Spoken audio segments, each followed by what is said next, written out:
So hello everyone, I welcome you all.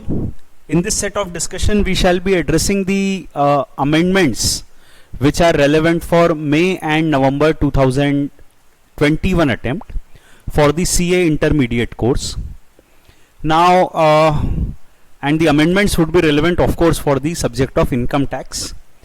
Now before we begin today, I believe you have already downloaded the PDF file which contains the amendments, right? This is the PDF file which you will see here. ये जो PDF file है, इस PDF file में आप देखेंगे कि amendments दिए गए हैं और ये आपको इस डिस्क्रिप्शन में मिल जाएगी, इस YouTube लिंक, इस YouTube में। और इनफैक्ट ये अमेंडमेंट्स में मैंने जो भी हमारे पिछले साल के बजट में और बीच बीच में जो भी अमेंडमेंट्स आए थे उन सबको समराइज कर दिया है, and you can just go through these amendments for the discussion of the relevant topic. Now पिछले साल जो अमेंडमेंट्स आए थे, in fact there was a very inordinate situation, the situation of कोविड-19। तो जो भी अमेंडमेंट्स आए थे वो अमेंडमेंट्स 2-3-4 बार आए।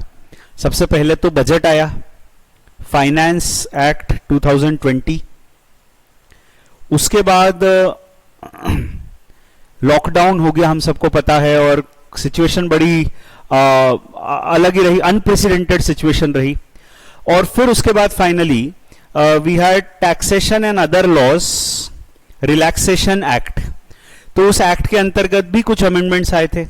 बीच में 2-3 बार कुछ सर्कुलर्स और नोटिफिकेशंस के जरिए और अमेंडमेंट्स इंट्रोड्यूस किए गए थे। तो बहुत सारे छोटे मोटे अमेंडमेंट्स आए थे। वो छोटे मोटे अमेंडमेंट्स को हम अपने इस डिस्कशन में एड्रेस करेंगे। All of them would be relevant for the may and November 2021 attempt for the CA intermediate. Now मैंने क्या किया है कि इस पूरी फाइल में if you will go through that file, आप देखेंगे कि करीब करीब मैंने यहां पर 17-18 पेजेस में इनफैक्ट अमेंडमेंट्स को कवर किया है और उनको पॉइंट्स मैंने दे दिए। पॉइंट नंबर 1, 2, 3 ऐसे करके 18 पॉइंट्स मैंने दे दिए हैं। 18 पॉइंट्स में मैंने ये सारे अमेंडमेंट्स को डिस्कस किया है। और कुछ अमेंडमेंट्स से बहुत ही छोटे छोटे से अमेंडमेंट्स हैं, कुछ अमेंडमेंट्स थोड़े से बड़े और कॉम्प्लिकेटेड अमेंडमेंट्स हैं। तो छोटे बड़े जैसे भी अमेंडमेंट्स हैं वो यहां पर दिए गए हैं। सबसे इंपॉर्टेंट अगर हम देखें तो 2-3 अमेंडमेंट ही हैं जो बहुत ही ज्यादा इंपॉर्टेंट है, बाकी अधिकतर अमेंडमेंट्स बहुत छोटे छोटे हैं। Now to begin with the discussion, what I will do is I will start from the mid. बीच में से मैं चालू करता हूं और मैं सबसे पहले एड्रेस करता हूं the amendments which are related to chapter 6 deduction. Right, इस शीट में if you have downloaded it, I recommend that you should download it for the discussion. तो इस शीट में आप देखोगे that amendment number 12 which is on the page number 11. Now this amendment is dealing with that chapter 6A amendments. यहां से chapter 6 से related amendments चालू हो जाते हैं। तो 12 and then 13, 14, 15, right, these all deal with the chapter 6A deductions. Now सबसे पहले हम स्टार्ट करते हैं with serial number 12 here, section 80 EEA। Now देखो, ऐसा होता है कि जब हम अमेंडमेंट पढ़ते हैं तो अमेंडमेंट पढ़ने के लिए सबसे इंपॉर्टेंट होता है कि हमें पुराना लॉ पहले याद होना चाहिए, फिर अमेंडमेंट वाली बात आती है। तो पुराना लॉ आई बिलीव आपको याद है। अमेंडमेंट तो बहुत छोटा सा है, इतना सा अमेंडमेंट है। पुराना लॉ आपको होपफुली याद है। The old law, it was something like this. In the case of individual, अगर कोई हाउसिंग लोन लेता है तो उस हाउसिंग लोन पर ब्याज का डिडक्शन एसएससी को मिलता है। एक तो हाउस प्रॉपर्टी हेड में ब्याज का डिडक्शन होता है, वो हमको पता है। हाउस प्रॉपर्टी हेड में अगर सेल्फ ऑक्यूपाइड प्रॉपर्टी है तो 2 लाख रुपए तक का ब्याज का डिडक्शन मिलता है, वो तो हमको पता है। 30,000 तक का डिडक्शन मिलता है और अगर कुछ कंडीशंस फुलफिल होती हैं तो 2 लाख रुपए तक का ब्याज का डिडक्शन मिलता है। नाउ अब यहां जो बात कही गई है वो कुछ इस प्रकार से है कि अगर कोई असेसी फाइनेंशियल ईयर 1920 में हाउसिंग लोन लेता है ऐसा व्यक्ति जिसके पास ऑलरेडी एक मकान नहीं है, राइट, ये कंडीशंस दी गई हैं, ऑलरेडी एक मकान नहीं है, लोन सैंक्शन होता है in financial year 1920, loan 45 rather house 45 lakh रुपए तक का है, हाउस की जो स्टैंप वैल्यू है वो 45 लाख रुपए तक की है, और असेसी के पास ऑलरेडी कोई मकान नहीं है, ठीक है। तो ऐसी परिस्थिति में ऑलरेडी मकान नहीं है, नया मकान खरीद रहा है वो, और पहला मकान खरीद रहा है, उसका ऐसा कह दें हम 45 लाख रुपए तक का उसका स्टैंप ड्यूटी है, और फाइनेंशियल ईयर 19-20 में उसने ये लोन लिया है। अगर ये कंडीशंस फुलफिल होती थी तो उसे एक एडिशनल डिडक्शन मिलता था, और एडिशनल डिडक्शन था इंटरेस्ट मैक्सिमम अप टू ₹1,50,000। तो जो भी उसका ब्याज बनेगा 1.5 लाख रुपए तक का जो ब्याज है वो उसको एलिजिबल हो जाएगा। तो इनफैक्ट 3.5 लाख रुपए तक के ब्याज का वो बेनिफिट ले सकता है। हाउस प्रॉपर्टी हेड में 2 लाख रुपए तक के ब्याज का बेनिफिट मिलता है, और इधर चैप्टर 6 में 1.5 लाख रुपए का और बेनिफिट मिल सकता है। तो अगर उसका 3.5 लाख रुपए तक का भी ब्याज बनता है तो भी उसको कोई टेंशन लेने की जरूरत नहीं थी। पर यह डिडक्शन शॉर्ट टर्म था, यह डिडक्शन तभी था जब लोन हमने फाइनेंशियल ईयर 1920 में लिया। अब looking to the present scenario, उन्होंने इसका 1 साल और बढ़ा दिया, और उन्होंने कह दिया even if the loan is sanctioned in financial year 2021 still you will get this deduction. So you can think of it. अपना एग्जाम का जो असेसमेंट ईयर है वो समझो, अब हमारे एग्जाम का असेसमेंट ईयर है assessment year 21-22 which is previous year 2021, right? So assessment year 21-22 previous year 2021 में भी अब अगर लोन लिया जाता है तो हमें इस ब्याज का डिडक्शन मिल जाएगा। तो ये एक इंपॉर्टेंट अमेंडमेंट है।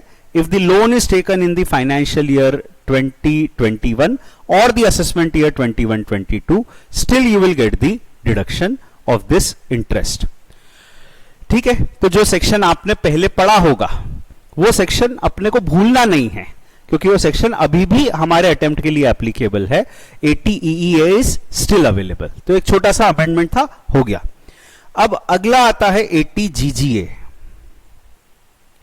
दिस सेक्शन 80 GGA, इस सेक्शन के अंतर्गत हमें डिडक्शन मिलता है इन रिस्पेक्ट ऑफ डोनेशन। ये सेक्शन पहले से है।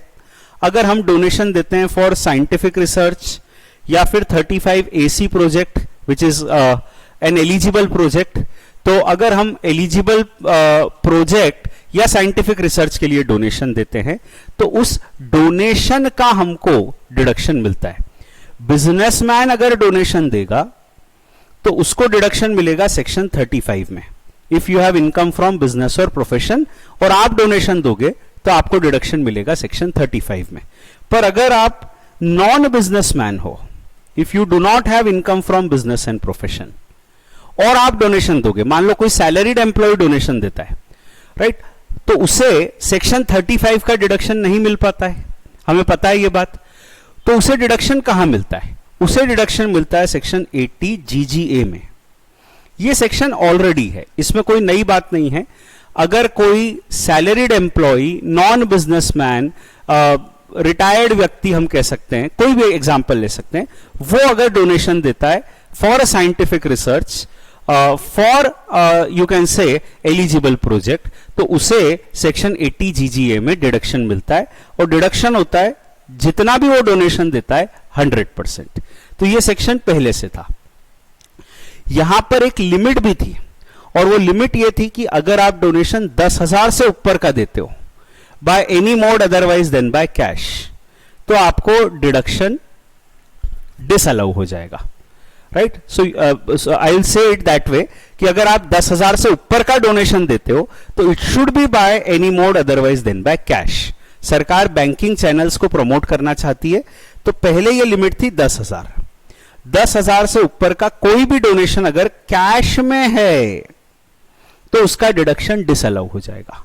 पहले ये लॉ था, कोई भी डोनेशन 10,000 से ऊपर है और अगर वो कैश में है तो वो डिसअलाउ हो जाएगा। अब वो 10,000 की लिमिट कर दी गई है 2,000। तो 2000 से ऊपर का जो डोनेशन है अगर वो कैश में दिया जाता है तो वो डिसअलाउ कर दिया जाएगा। So now the limit is 2000। 2000 से ऊपर का डोनेशन दिया, कैश में दिया, डिडक्शन नहीं मिलेगा। जो पहले लिमिट थी 10,000, अब वो लिमिट कर दी गई है 2000 रुपए। ठीक है, इसमें I hope there is no confusion right now. अब आप देखो, कंपेयर करो, 80G एक सेक्शन है और 80G हमको पता है, एज पर द सेक्शन 80G अगर हम डोनेशन देते हैं to a charitable institution, to a religious institution, to various prime minister, national relief fund etcetera etcetera, तो हमको डिडक्शन मिलता है। 80G की जो लिमिट है वो है 2000, ये पहले से है।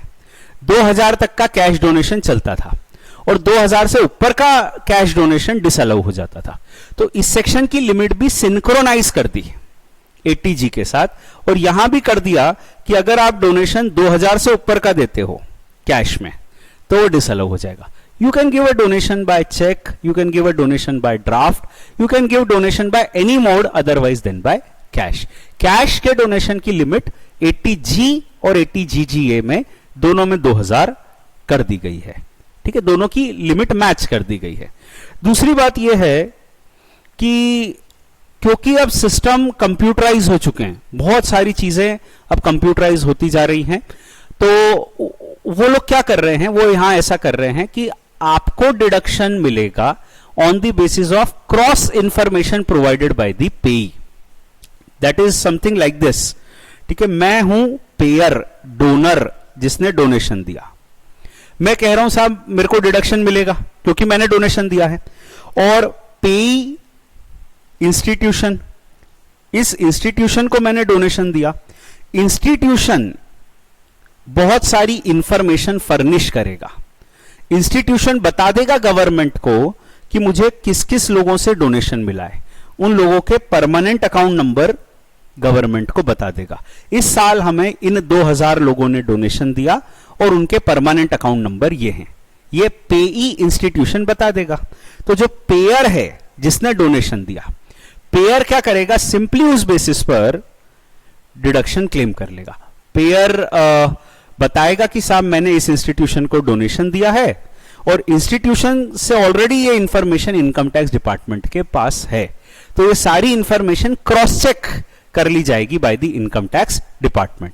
दे नो ऑलरेडी कि इस व्यक्ति ने कहां कहां डोनेशन दिया है, उस बेसिस पर ये सारी इंफॉर्मेशन कंपाइल करके इनकम टैक्स रेलेवेंट व्यक्ति को डोनेशन का डिडक्शन दे देगा। पहले क्या होता था, पुराने समय में रसीदों के आधार पर डिडक्शन मिलता था, तो फर्जी रसीदें बन जाती थी। मेरे को डिडक्शन चाहिए तो मैं उस इंस्टीट्यूशन के नाम की फर्जी रसीदें बना लेता हूं। मैंने कहा अच्छा, मैंने तो साहब तिरुपति मंदिर में डोनेशन दिया है, उसकी रसीद का फॉर्मेट मेरे को पता है, वैसी रसीद अपन घर में ही बना लेते हैं। तो अब वो नहीं हो पाएगा। अब क्या होगा कि Tirupati temple will give the information कि हमको इनसे डोनेशन मिला है, और वो क्रॉस चेक हो जाएगा with the department. Department will be able to identify कि मैंने वहां पर डोनेशन दिया है या नहीं दिया है। तो इस तरह से ज्यादा सिस्टमैटिक और ऑर्गेनाइज चीजें होने वाली है आने वाले समय में। तो this is section 80GGA, right, that is the section. पहले से था, 2 अमेंडमेंट्स छोटे छोटे आए। एक तो यह आया कि जो उसकी 10,000 तक के डोनेशन की लिमिट थी कैश की, उसको 2000 कर दिया गया है, और दूसरा अमेंडमेंट यह आया है कि the deduction will be allowed based on the information provided by the institution, the Downey institution, the पेई। सेक्शन 80G, ये सेक्शन हमको पहले से पता है। इसमें 4 तरह के इंस्टीट्यूशंस होते हैं। मैं अगर डोनेशन दे रहा हूं 100% विथ क्वालिफाइंग लिमिट वाले इंस्टीट्यूशन को, तो मुझे डिडक्शन 100% मिलेगा, but there will be an upper limit 100% with qualifying limit. There are certain institutions which are 100% without qualifying limit. जहां पे मैं डोनेशन देता हूं ऐसे इंस्टीट्यूशन को जिसमें कोई अपर लिमिट नहीं है, कोई क्वालिफाइंग लिमिट नहीं है, तो मैं जितना भी डोनेशन देता हूं मुझे उसका 100% डिडक्शन मिल जाता है विदाउट एनी अपर लिमिट। तीसरा तरह का इंस्टीट्यूशन आता है 50% विथ क्वालिफाइंग लिमिट। अगर मैं डोनेशन देता हूं ऐसे इंस्टीट्यूशन को तो मुझे उसका डिडक्शन मिलेगा 50%, but there will be an upper limit, higher limit will be there कि मैक्सिमम मैं इतना ही डोनेशन दे सकता हूं। And there are 50% without qualifying limit, जहां पर अगर मैं ऐसे इंस्टीट्यूशन को डोनेशन देता हूं तो मुझे डिडक्शन मिलेगा 50%, but there will be no upper limit, जितना भी मैं डोनेशन देता हूं उसका 50% मुझे डिडक्शन मिल जाएगा। ये सब पहले से क्राइटेरिया है, इसमें इंस्टीट्यूशंस के नाम है। इस इंस्टीट्यूशन को मैं डोनेशन देता हूं तो इट विल फॉल अंडर 100%, इसको डोनेशन देता हूं तो इट विल फॉल अंडर 50%, इसको डोनेशन देता हूं तो it will be with qualifying limit, इसमें donation is without qualifying limit. ये सब चीजें पहले से हैं। अब यहां पर पिछले साल कोरोना का जब टाइम आया था और लॉकडाउन हुआ था तो हमारे प्राइम मिनिस्टर साहब ने कहा था कि आप बहुत डोनेशन दीजिए, और फिर लोगों के नाम भी आ रहे थे कि इन्होंने 500 करोड़ दे दिया, इन्होंने 100 करोड़ दे दिया, इन्होंने 5000 दे दिया। और वो इंस्टीट्यूशन जिसे आप डोनेशन दे सकते थे that was PM cares fund. Cares का फुल फॉर्म यहां पर दिया हुआ है, citizen assistance and relief in emergency situation. तो पीएम केयर्स फंड में आप डोनेशन दीजिए, आपको 80G का डिडक्शन मिलेगा, ऐसी बात थी। और उन्होंने अनाउंसमेंट तो पहले ही कर दिया, बाद में वो अमेंडमेंट भी लेकर आए और उन्होंने लिख दिया 80G में that prime minister citizen assistance and relief in emergency situation fund, PM cares fund, it is eligible 100% without qualifying limit. तो आप जितना भी डोनेशन दो उस पर आपको डिडक्शन मिलेगा 100%, and there is no upper limit, there will be no maximum limit कि आपको इतना डिडक्शन मिलेगा। जितना भी आप डोनेशन दोगे 100% विदाउट एनी अपर लिमिट आपको डिडक्शन मिलने वाला है। ऑफ कोर्स ये 80G का डिडक्शन है, तो आपकी इनकम जो है उसमें से ये 80G का डिडक्शन माइनस हो जाएगा। ये बात जरूर याद रखनी है that the donation should be by any mode otherwise then by cash.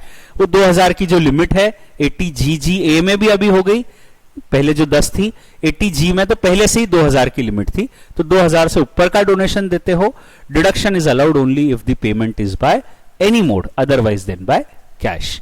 तो ये छोटे छोटे से 3 अमेंडमेंट्स अपने हो गए। इनमें कोई मेजर अमेंडमेंट आप देखो नहीं है। 80EEA बहुत ही छोटा सा अमेंडमेंट, और इसमें सिर्फ ईयर एक्सटेंड कर दिया। अब डिडक्शन हमको करंट ईयर में भी मिलेगा, we will get the deduction in the financial year 2021 also.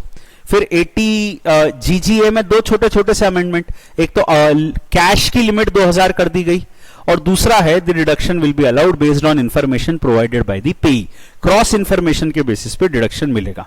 और तीसरा 80G का डिडक्शन, 80G में ये कर दिया गया कि PM cares fund is also eligible, और इसमें भी आपको डिडक्शन मिलेगा 100% without any qualifying limit.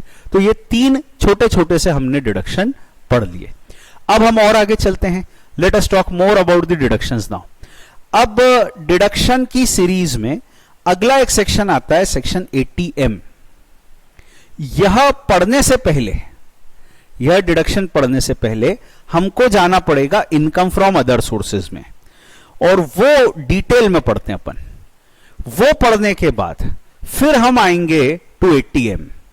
80M is basically the continuation of what we have to study in income from other sources.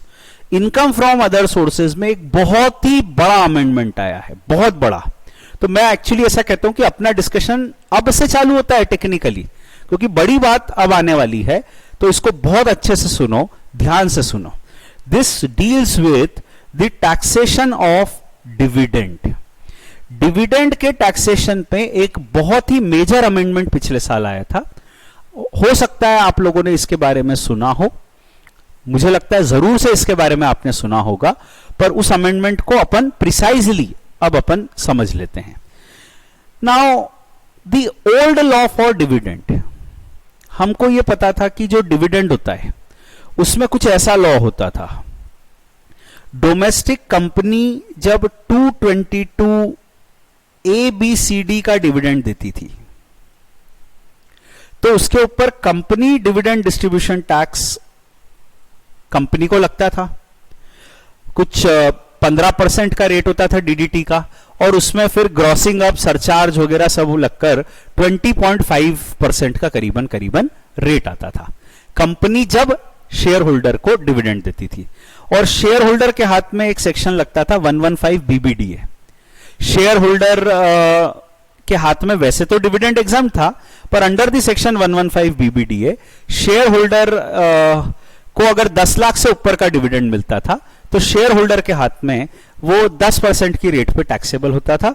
The relevant section was 115 BBDA. Now that happened. उसके अलावा दूसरी एक और चीज होती थी 222E वाला डिविडेंड।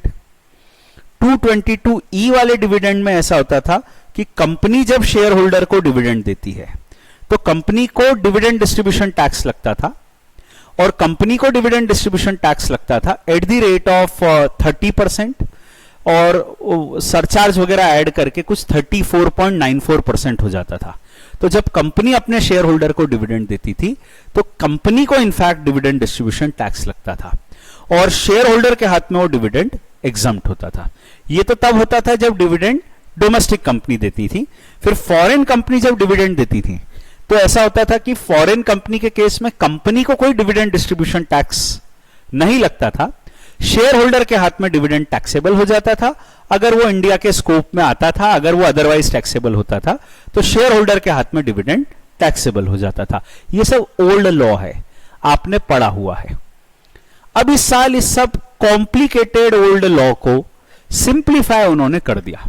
उन्होंने कहा ये बहुत ही कॉम्प्लिकेटेड है, कभी कंपनी को डीडीटी लगेगा, कभी शेयर होल्डर को डायरेक्टली टैक्स हो जाएगा, फिर कंपनी को डीडीटी लगने के बाद भी शेयर होल्डर को डायरेक्टली टैक्स हो जाएगा। तो ये कॉम्प्लिकेटेड लॉ को उन्होंने सब खत्म कर दिया। Now there is no dividend distribution tax, now there is no 115 BBDA, सब खत्म हो गया। अब का लॉ तो एकदम सिंपल है। डोमेस्टिक कंपनी हो या फॉरेन कंपनी, कोई भी कंपनी हो, अगर कंपनी अपने शेयर होल्डर को डिविडेंड देती है, कंपनी को कोई डिस्ट्रीब्यूशन टैक्स नहीं लगेगा, कंपनी को कोई डीडीटी नहीं लगेगा, कंपनी को कोई आईडीटी नहीं लगेगा। There will be no distribution tax in the hands of company. Am I okay with it? Company को कोई डिस्ट्रीब्यूशन टैक्स नहीं लगेगा, और जो भी डिविडेंड है वो शेयर होल्डर के हाथ में टैक्सेबल होगा। Shareholder himself has to pay the tax. किस रेट पे सर? क्या 115 बीबीडीए का 10% का रेट लगेगा? नहीं, कोई 10% का रेट नहीं है। सिंपल सी बात है, कंपनी जब शेयर होल्डर को डिविडेंड देगी वो शेयर होल्डर की इनकम है, और शेयर होल्डर उसके ऊपर नॉर्मल रेट से टैक्स देगा। जो भी नॉर्मल रेट्स ऑफ टैक्स हैं शेयर होल्डर उसके ऊपर टैक्स देगा। कंपनी डोमेस्टिक हो या फॉरेन कंपनी, शेयर होल्डर की ही इनकम है डिविडेंड। अब राइट, 5 तरह के जो डिविडेंड है उसको आप चार्ट में कंपेयर कर सकते हो। 222A, B, C, D, E. As per these section you can very precisely see 222A, B, C, D, E पांचों डिविडेंड के केस में कंपनी को कोई टैक्स नहीं लगेगा। कंपनी को there will be no tax, and the entire amount will be taxable in the hands of shareholder only। तो dividend सिर्फ और सिर्फ शेयर होल्डर के हाथ में टैक्सेबल होगा, और वो भी किस रेट पर? नॉर्मल रेट्स पर। अलग से उसके कोई रेट नहीं है। Rate will be normal rates of tax. So this is very important amendment. The entire theory of the dividend has changed. और पहले क्या होता था कि अपने को वो क्वेश्चंस आते थे तो हम लोग अक्सर ये देखते थे कि क्या डिविडेंड इंडियन कंपनी से मिला है या फॉरेन कंपनी से। अगर इंडियन कंपनी से मिला है तो शेयर होल्डर की इनकम में नहीं जोड़ते थे, फॉरेन कंपनी से मिला है तो शेयर होल्डर की इनकम में जोड़ देते थे। तो अब वो सब कहानी खत्म हो गई। अब तो डिविडेंड हमेशा ही शेयर होल्डर की इनकम है, और वो भी नॉर्मल रेट पे ये टैक्सेबल है। So as such there is nothing like the taxation of dividend, nothing complicated in the taxation of dividend. पांचों तरह के dividend which is 222A, B, C, D, E, they are always taxable in the hands of the shareholder at normal rate। अब इसी का extended बात समझो, क्योंकि dividend को शेयर होल्डर के हाथ में टैक्स कर दिया गया है तो ये शेयर होल्डर की इनकम है। Think about it, share holder के इनकम में अब इसको जोड़ देंगे डिविडेंड को, पर इस डिविडेंड को कमाने के लिए शेयर होल्डर ने खर्चे भी तो किए होंगे। तो क्या शेयर होल्डर उन खर्चों का डिडक्शन क्लेम कर सकता है? The answer to this question is yes. ठीक है, शेयर होल्डर इस डिविडेंड को अपने खर्चों में जोड़ लेगा और share holder definitely, I will से, शेयर होल्डर की जो डिविडेंड इनकम है उस डिविडेंड पर शेयर होल्डर खर्चों का डिडक्शन ले सकता है, बिल्कुल ले सकता है. पर उन्होंने खर्चों पे एक अपर कैप लगा दिया है. They have put an upper cap. वो समझो, पहले भी खर्चों का डिडक्शन मिलता था. कई बार तो डिविडेंड शेयर होल्डर के हाथ में टैक्सेबल होता था ना. पहले भी फॉरेन कंपनी से डिविडेंड मिला तो शेयर होल्डर के हाथ में टैक्सेबल होता था. शेयर होल्डर के हाथ में जब डिविडेंड टैक्सेबल होता है तो शेयर होल्डर डिविडेंड में से खर्चों का डिडक्शन ले सकता है, डेफिनेटली ले सकता है. पर उन खर्चों पर there is an upper cap. ठीक है, see the deduction which is available. तो डिविडेंड कमाने के लिए जो खर्चे हैं उनका एज सच जो भी रीजनेबल रेम्यूनरेशन है, कमीशन है या एनी अदर जो भी चार्जेस आपको लगे हैं वो सब अलाउड है, और भी जो आपके खर्चे हैं वो सब अलाउड है. पर वो सब खर्चों के अंतर्गत there is a limitation which has been set, and that limitation, understand, it is written, however no deduction on any expenditure shall be allowed for earning dividend income from company or mutual fund except interest expense. तो now what they have said is कि आपको interest expenditure का ही deduction मिलेगा, बाकी कोई खर्चे का deduction नहीं मिलेगा. तो आपको जो बैंक चार्जेस और ये सब लगे हैं अब उसका कोई डिडक्शन नहीं मिलेगा. पहले मिलता था, अब कुछ नहीं मिलेगा. अब उनका कहना है कि no deduction of any expenditure shall be allowed except interest expenditure.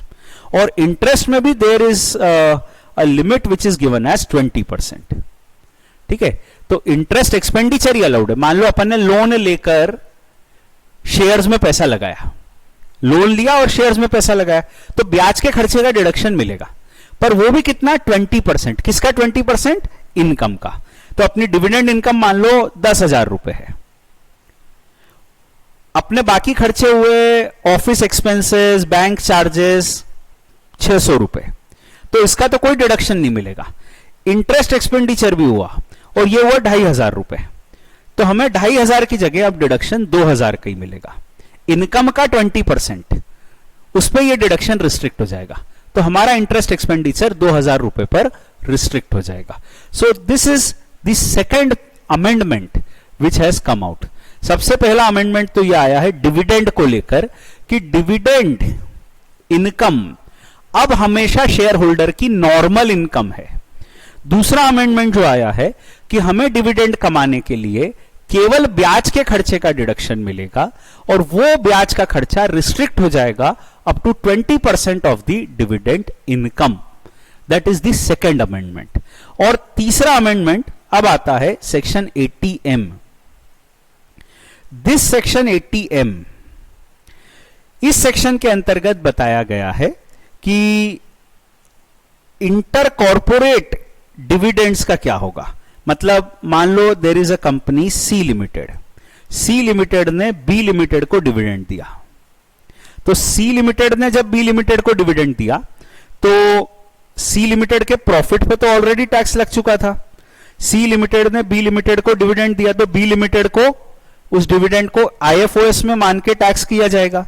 और फिर बी लिमिटेड भी अपने शेयर होल्डर से मिस्टर ए को डिविडेंड देगा.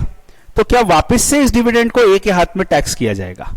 मल्टीपल लेयर्स पर अगर डिविडेंड आता है, एक कंपनी ने दूसरी कंपनी को डिविडेंड दिया, दूसरी कंपनी आगे और डिविडेंड देगी, तो क्या हर लेवल पे डिविडेंड को टैक्स किया जाएगा? तो इसका जवाब यहां पर है नो. और उन्होंने इसी तरह का प्रपोजिशन दिया है, वो समझो. अगर डोमेस्टिक कंपनी जिसे डिविडेंड मिला, अगर डोमेस्टिक कंपनी उसे डिविडेंड मिला, किससे डिविडेंड मिला? उसे फॉरेन कंपनी या डोमेस्टिक कंपनी से डिविडेंड मिला. So I have received, I am a company, I have received dividend from a domestic company or a foreign company, right? Now what will happen is, if I have received this dividend, the deduction allowed up to the extent of dividend income. तो मुझे अपनी dividend income from other sources में तो include कर ली, पर उतने ही amount का मेरे को डिडक्शन मिल जाएगा. So deduction is allowed up to the extent of the dividend earned as does not exceed the amount of dividend distributed by the assessee company before the due date. I'll explain it.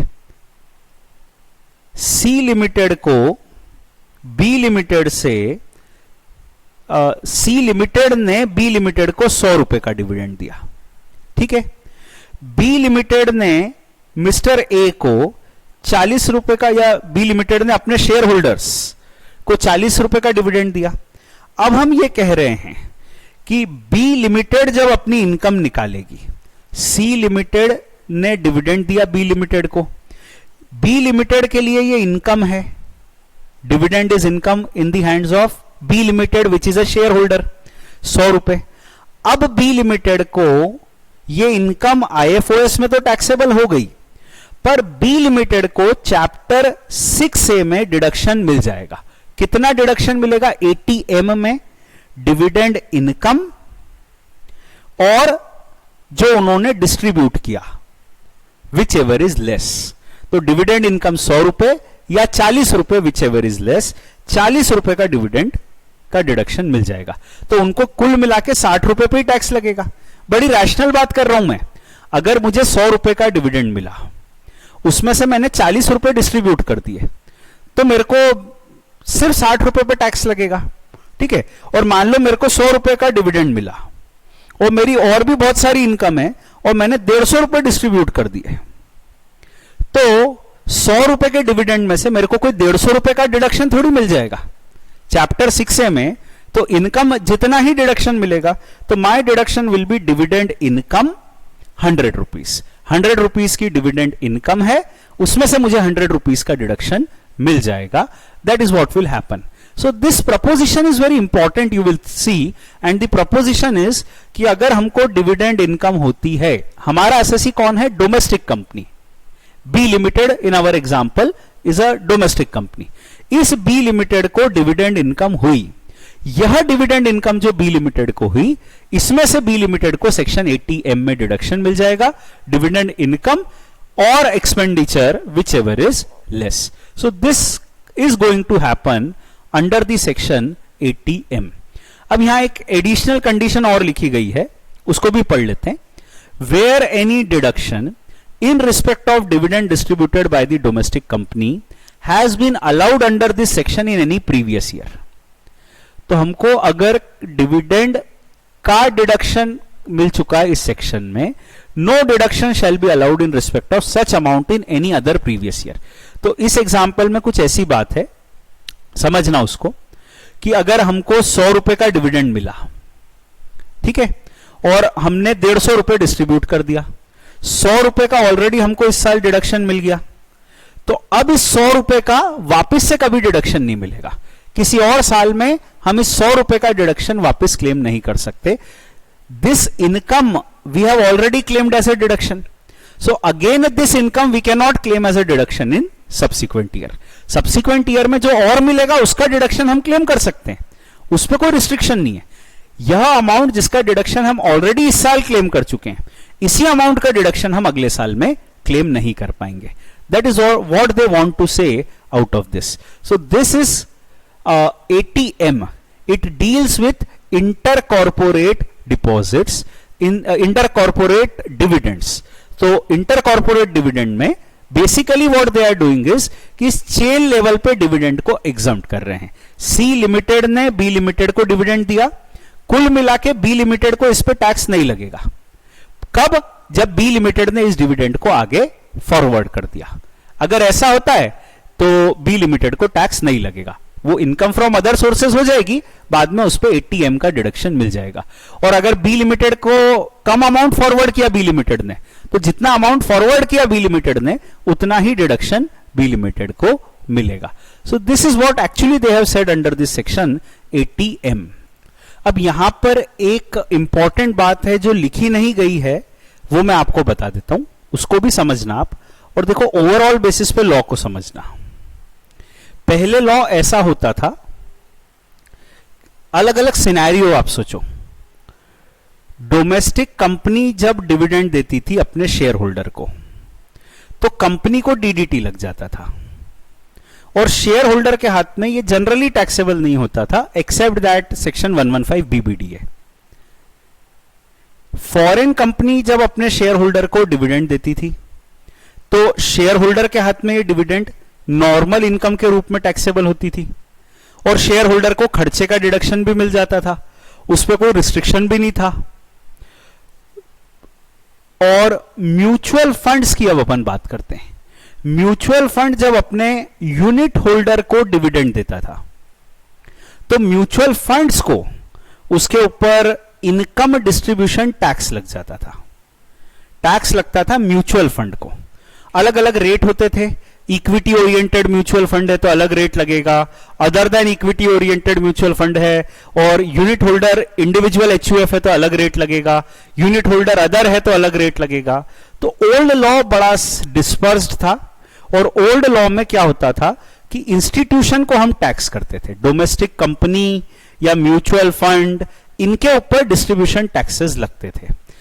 Government in their own wisdom tried to abolish the distribution taxes, और new law में अगर कोई domestic company हो या foreign company, अगर ये अपने share holder को डिविडेंड देती है तो ये डिविडेंड शेयर होल्डर की नॉर्मल इनकम है, ये मैंने आपको बता दिया, और शेयर होल्डर के हाथ में ये नॉर्मल रेट पे टैक्स हो जाएगा।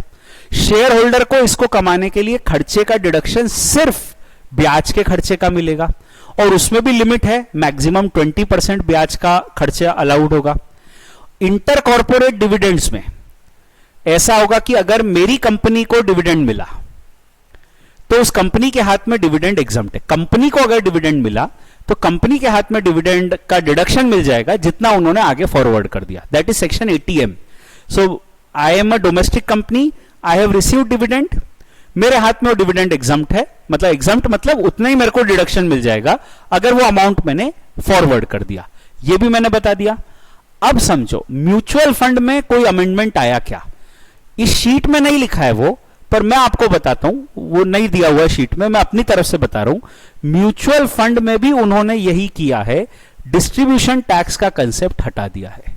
तो अगर म्यूचुअल फंड अपने यूनिट होल्डर को डिविडेंड देता है, अब झंझट खत्म, यह डिविडेंड यूनिट होल्डर के हाथ में टैक्सेबल है, म्यूचुअल फंड को उसके ऊपर टैक्स नहीं लगेगा, यह डिविडेंड यूनिट होल्डर के हाथ में टैक्सेबल है। किस रेट पर? नॉर्मल रेट पर। It is income of the unit holder, अलग से इसके कोई स्पेसिफाइड रेट्स नहीं है, वो यूनिट होल्डर की normal income from other sources है। इसको कमाने के लिए खर्चे का डिडक्शन मिलेगा क्या? हां, इसको कमाने के लिए खर्चे का डिडक्शन सिर्फ ब्याज का डिडक्शन मिलेगा, और कोई खर्चे का डिडक्शन नहीं मिलेगा, सिर्फ ब्याज के खर्चे का डिडक्शन मिलेगा। और ब्याज के खर्चे का डिडक्शन कितना मिलेगा? वही maximum up to 20% of income. You can very precisely see it, यहां पर जो खर्चे के डिडक्शन का प्रोविजन है वहां पर आप देख सकते हो कि दोनों की बात कही गई है। एक्सपेंडिचर फॉर अर्निंग डिविडेंड, यहां पर आप देखो हावेवर वाला point, no deduction on any of any expenditure shall be allowed for earning dividend from company और म्यूचुअल फंड। म्यूचुअल फंड से भी डिविडेंड कमाने के लिए कोई खर्चे का डिडक्शन नहीं मिलेगा एक्सेप्ट इंटरेस्ट एक्सपेंडिचर, और इंटरेस्ट एक्सपेंडिचर भी maximum up to 20% of dividend income ही अलाउ होगा। तो ये जो अमेंडमेंट है, ये अमेंडमेंट बहुत ही इंपॉर्टेंट है हमारे हिसाब से, क्योंकि यहां पर आपको डिडक्शन सिर्फ और सिर्फ ब्याज का मिलता है, और वो भी अप टू 20%। तो अभी वो जो अपना पुराना माइंडसेट है उसको बदलना बहुत मुश्किल है, पर उसको बदलना पड़ेगा। पुराना माइंडसेट ये था कि डिविडेंड तो एग्जम्प्ट होता है, या म्यूचुअल फंड से जो डिविडेंड मिलता है वो तो एग्जम्प्ट होता है। अब आपको कुछ नहीं सोचना है, म्यूचुअल फंड से डिविडेंड मिले IFOS, शेयर्स पे डिविडेंड मिले IFOS, और वो भी नॉर्मल रेट पे। There is no concept of distribution tax now, they have given away the concept of distribution tax in the case of dividends। तो ये एक मेजर अमेंडमेंट है मेरे ख्याल से, जिसको आपको ध्यान रखना है। ठीक है, अब आगे चलते हैं, अब अगला अमेंडमेंट पढ़ते हैं। बड़े बड़े अमेंडमेंट्स हैं, ठीक है, उनमें से एक बहुत बड़ा अमेंडमेंट हम पढ़ चुके हैं। तो अब आगे, अब देखो अगला जो अमेंडमेंट है वो अपन पढ़ते हैं, which is from the chapter of capital gains. Capital gains में इनफैक्ट दो अमेंडमेंट्स हैं कुल मिला के। एक अमेंडमेंट है which is quite a small amendment, and this amendment is the tolerance limit. In fact ये अमेंडमेंट न केवल कैपिटल गेन में है बल्कि अमेंडमेंट 43 CA में भी है। 43 CA आपको पहले से पता होना चाहिए। यह सेक्शन कहता है कि अगर immovable property, land and building, अगर मैंने इमूवेबल प्रॉपर्टी बेची as a stock in trade, I am the seller of immovable property and it is sold as a stock in trade. अगर मैंने इमूवेबल प्रॉपर्टी बेची as a stock in trade तो मुझे section 43 CA लगता है। As per this section 43 CA, actual consideration और stamp value whichever is higher is my sale consideration. ठीक है, पर यहां पर एक लिमिट थी, और वो लिमिट ये थी कि अगर एक्चुअल कंसिडरेशन और स्टैंप वैल्यू में जो डिफरेंस है वो अप टू 5% है तो एक्सेप्टेबल है, और 5% तक का डिफरेंस हम एक्सेप्ट करेंगे। हम आपकी इनकम नहीं बढ़ाएंगे, मतलब हम एक्चुअल कंसिडरेशन को ही मान लेंगे। अगर आपका एक्चुअल कंसिडरेशन और स्टैंप वैल्यू में जो डिफरेंस है up to 5% of actual consideration है, mark my words, up to 5% of actual consideration है। यही 50C में था। कैपिटल गेन्स में ऐसे ही प्रपोजिशन होता था कि अगर मैंने इमूवेबल प्रॉपर्टी बेची और इमूवेबल प्रॉपर्टी बेची एज अ कैपिटल असेट, तो एक्चुअल कंसिडरेशन और stamp value whichever is higher is my sale consideration, पर एक्चुअल कंसिडरेशन और स्टैंप वैल्यू में अगर डिफरेंस जो है वो है up to 5% of actual consideration, this I call it as a tolerance limit. Actual consideration और स्टैंप वैल्यू का जो डिफरेंस है, if it was up to 5% of the actual consideration, it was tolerable. हम आपकी एक्चुअल कंसिडरेशन को मान लेंगे और स्टैंप वैल्यू को सेल कंसिडरेशन नहीं मानेंगे।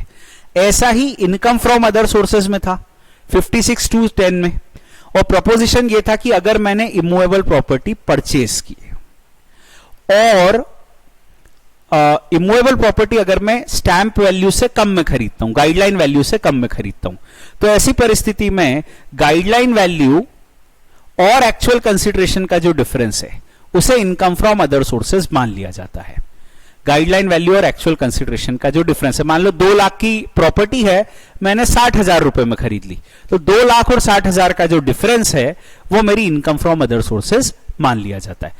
पर यहां भी टॉलरेंस लिमिट का कंसेप्ट था, और यहां पर कंसेप्ट यह था कि अगर एक्चुअल कंसिडरेशन और स्टैंप वैल्यू का जो डिफरेंस है वो up to 5% of actual consideration है और ₹50,000 विच एवर इज हायर, यहां पे 50,000 भी एक फिगर था, एक्चुअल कंसिडरेशन और स्टैंप वैल्यू का जो डिफरेंस है अगर वो up to 5% of the actual consideration और 50,000 विच एवर इज हायर है तो फिर चलेगा। हम एक्चुअल कंसिडरेशन को ही ट्रांजैक्शन की वैल्यू मान लेंगे और आपको income from other sources tax नहीं करेंगे। यह सब पुराना लॉ है, आई बिलीव आपको पता होगा। अब मैं आपको यहां जो बताने वाला हूं वो इंपॉर्टेंट बात यह है कि ये 5% को बढ़ाकर 10% कर दिया गया है तीनों सेक्शन में। तो 50C हो, 43CA हो या 56(2) हो, 10% तक का डिफरेंस एक्सेप्टेबल है। तो अगर मेरा एक्चुअल कंसिडरेशन है 1 करोड़ और स्टैंप वैल्यू है 1,08,00,000, चलेगा। एक्चुअल कंसिडरेशन को ही मेरा सेल कंसिडरेशन माना जाएगा अंडर सेक्शन 43CA और 50C। 2 सेक्शन जो है वो सेल कंसिडरेशन वाले हैं, जो कहते हैं कि एक्चुअल कंसिडरेशन को ही अब सेल कंसिडरेशन मान लिया जाएगा। और ऐसा ही मैं कह सकता हूं उल्टा भी, अगर मैंने इमूवेबल प्रॉपर्टी खरीदी, इमूवेबल प्रॉपर्टी खरीदी 2 करोड़ में, एक्चुअल कंसिडरेशन 2 करोड़, और उसकी जो स्टैंप वैल्यू है, जो उसकी गाइडलाइन वैल्यू है वो 2,15,00,000 है, तो चलेगा। क्योंकि जो डिफरेंस है 2 करोड़ और 2,15,00,000 का, वो it is with in 10% of the actual consideration. The difference is within 10% of the actual consideration. 2 crore का ठीक है, ये आपको शायद पहले से पता होगा कि हम एक्चुअल कंसीडरेशन का परसेंट निकालते हैं। तो 2 करोड़ का 10% 20 लाख से कम है ये डिफरेंस तो 15 लाख ही है, 20 लाख से कम है, तो हमारा इनकम फ्रॉम अदर सोर्सेस कुछ नहीं होगा, गिफ्ट टैक्स में कोई टैक्स नहीं लगेगा। That is what is the new preposition. Change बहुत थोड़ा सा है, टॉलरेंस लिमिट को 5% की जगह 10% कर दिया है, जिससे सेक्शन का मीनिंग भी बहुत ज्यादा हो गया। अभी क्या हो गया कि 10% तक का वेरिएशन चलता है, तो अपने को यह बात याद रखनी ज्यादा इंपॉर्टेंट इसलिए हो गई कि अब कोई भी ट्रांजैक्शन हम करते हैं और उसमें 10% तक का वेरिएशन है, तो हमको याद रखना है कि चलेगा वो, उसमें ये सेक्शंस जो है 50C 43CA 56(2) ये ड्रैकोनियन सेक्शंस जो हैं ये अट्रैक्ट नहीं होंगे। तो ये छोटी सी बात है, अमेंडमेंट इतना सा है, ठीक है, याद रखना है आपको तीनों सेक्शन के लिए। अगली ये बात आती है पॉइंट नंबर 10, अपने शीट का पॉइंट नंबर 10, और यह है substitution of cost with the fair market value of 1/4/2001। Substitution of cost with the fair market value of 1/4/2001. This proposition has come out in the chapter of capital gains. पहले ये था, आपको पता होगा, अगर असेसी ने या previous owner which is covered by section 49(1), मतलब हमको ये असेट गिफ्ट, इनहेरिटेंस वगैरह में मिला, अमालगमेशन में मिला, तो वो वाले प्रीवियस ओनर की हम बात कर रहे हैं। असेसी ने या प्रीवियस ओनर ने ये असेट 1/4/2001 से पहले खरीदा, तो 1/4/2001 से तो अपने को इंडेक्सेशन करना है, पर 1/4/2001 से पहले के लिए हम लोग इंडेक्सेशन नहीं करते, क्योंकि हमारा बेस ईयर 2001 है और बेस ईयर जिसकी वैल्यू 100 है, यहीं से इंडेक्सेशन करते हैं, ये पता होगा आपको। तो 2001 तक के लिए हम क्या करते थे, हम लेते थे कॉस्ट, जितने में अपन ने असेट खरीदा, मान लो 94 में खरीदा, तो 94 की जो कॉस्ट है अपनी, कॉस्ट ऑफ एक्विजिशन, और fair market value of 2001, whichever is higher को कॉस्ट ले लेते थे, right. In other word, simply at the option of the assessee we use to substitute the cost with the fair market value of 2001। ये हम already करते थे, we use to substitute the cost with the fair market value of 2001 at the option of the assessee. Am I okay with this proposition? हमको choice थी कि हम चाहें तो कॉस्ट को सब्स्टिट्यूट कर सकते हैं with the fair market value of 2001। अभी भी लॉ यही है, इसमें कोई चेंज नहीं है, बिल्कुल जो आप पहले पढ़ चुके हो वही अभी भी लॉ है, कोई चेंज नहीं है। तो फिर चेंज क्या हुआ?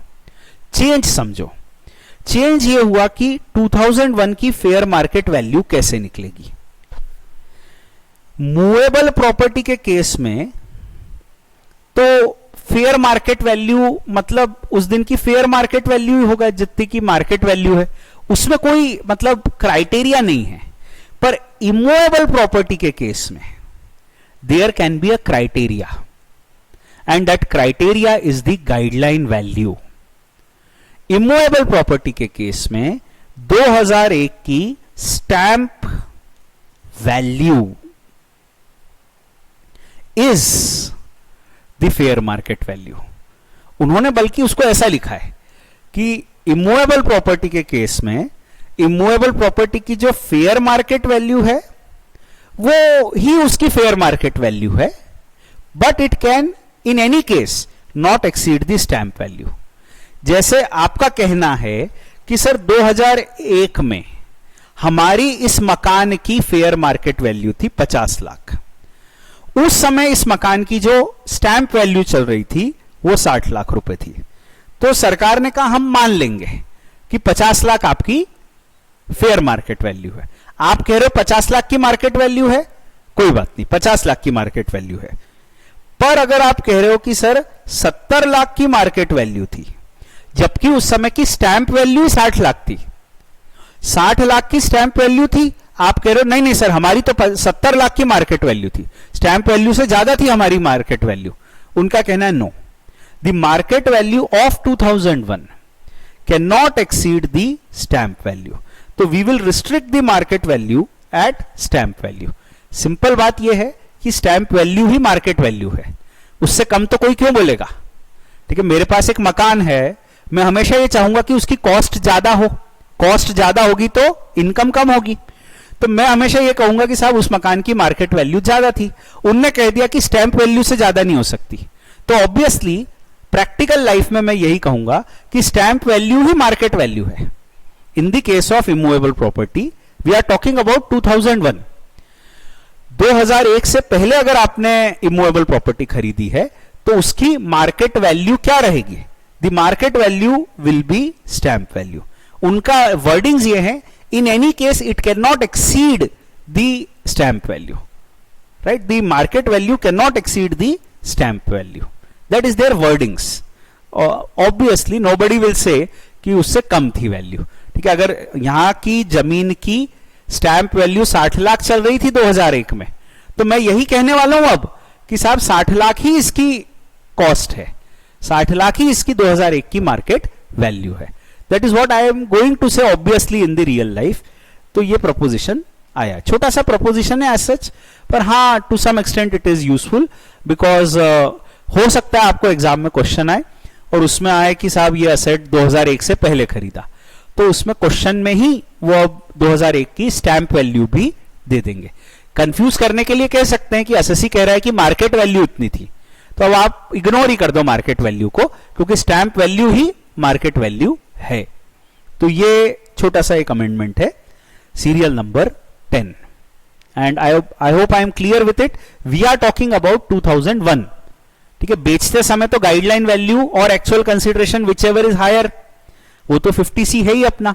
खरीदते समय या खरीदने के बाद हम कहें 2001 की वैल्यू की बात कर रहे हैं, 2001 में उसकी फेयर मार्केट वैल्यू क्या, वो गाइडलाइन वैल्यू है। ये अमेंडमेंट है, ठीक है। अच्छा, और कैपिटल गेन की बात करें और इंडेक्सेशन की बात ना करें तो बात पूरी नहीं हो पाती है ना, तो इंडेक्सेशन की भी थोड़ी सी बात करनी चाहिए। अभी क्या हुआ कि देखो, फाइनेंशियल ईयर 19-20, प्रीवियस ईयर 19-20, उसकी इंडेक्स वैल्यू आपको पता थी 289, क्योंकि अपना जो असेसमेंट ईयर 20-21 था, 20-21 असेसमेंट ईयर में रेलेवेंट प्रीवियस ईयर था 19-20, and the stamp and this indexation value was, cost inflation index value was 289. Now in the previous year 2021, because our assessment year now is 21-22, so for the assessment year 21-22 the cost inflation index CII is 301. Notes में नहीं लिखा है, ये इस sheet में नहीं लिखा है, but you need to remember it because while doing the questions majorly you will come across the cost inflation index of 2021. तो previous year 2021 the CII is 301. हालांकि एग्जाम में आती है CII वैल्यू, बाकी फिर भी अपने को ध्यान होना चाहिए कि now the CII value is 301. तो चलो ये हो गया अपना कैपिटल गेन रिलेटेड सारे अमेंडमेंट्स।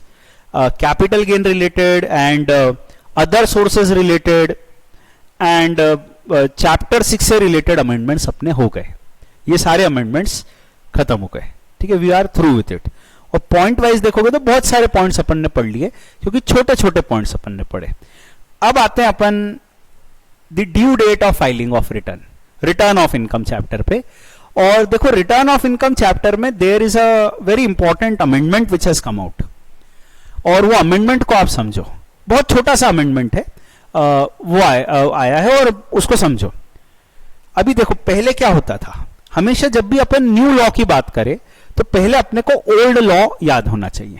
ओल्ड लॉ याद करके ही न्यू लॉ में घुसना आसान होता है। ओल्ड लॉ में क्या होता था कि नॉन ऑडिट असेसी, इनकी due date of filing of return होती थी 31 जुलाई of the assessment year, right.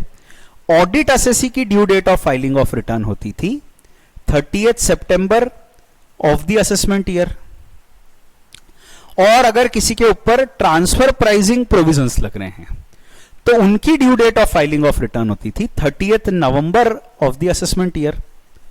ठीक है, मल्टीनेशनल्स के केस में ट्रांसफर प्राइसिंग लगता है तो उनकी ड्यू डेट होती थी 30th नवंबर। नाउ इसके साथ एक बात और बता देता हूं कि जितने भी ऑडिट के रिलेटेड सारे प्रोविजंस थे, जैसे 44AB टैक्स ऑडिट, और ऐसे जितने भी ऑडिट रिलेटेड जितने भी प्रोविजंस थे, ऑडिट रिलेटेड सभी प्रोविजंस के अंतर्गत ऐसा होता था पहले कि ऑडिट आपको कब तक कराना है, till the due date of filing of return. तो पुराने लॉ में क्या होता था कि 30 सितंबर ड्यू डेट है, 30 सितंबर तक ही मुझे टैक्स ऑडिट भी कराना है, 30 सितंबर तक मुझे tax audit report online submit भी कर रहा है। Tax audit report online upload होती थी, तो टैक्स ऑडिट भी 30 सितंबर तक कराना है, टैक्स ऑडिट रिपोर्ट भी 30 सितंबर तक अपलोड करनी है, और रिटर्न ऑफ इनकम भी 30 सितंबर तक अपलोड करना है। ऑनलाइन ई रिटर्न्स फाइल होते थे, तो सब कुछ 30 सितंबर तक सारा कंप्लायंस करना है। ऑडिट एंड रिटर्न दोनों 30 सितंबर तक करना है, पहले ये होता था। अब हर साल बड़ा ह्यू एंड क्राई होता था, रोना धोना मचता था कि साहब 30 सितंबर तक इतना कंप्लायंस डाल देते हो आप कि 30 सितंबर को आप ऑडिट भी कर लो और रिटर्न भी भर दो, और उधर कंपनी लॉ भी तो लगता है। तो कंपनी लॉ में 31 मार्च के अकाउंट्स के फाइनलाइजेशन भी अभी चलता है, वहां भी ऑनलाइन सब रिटर्न फाइलिंग होती है। ठीक है, तो एनुअल रिटर्न्स वगैरह कंपनी के फाइल होते हैं, तो वो सब 30 सितंबर तक करना है। बहुत मतलब 30 सितंबर को सीए बिल्कुल परेशान हो जाता है, दिन रात मेहनत करते हैं, और हर साल 2-4 सीए बेचारे they have to suffer heart attack.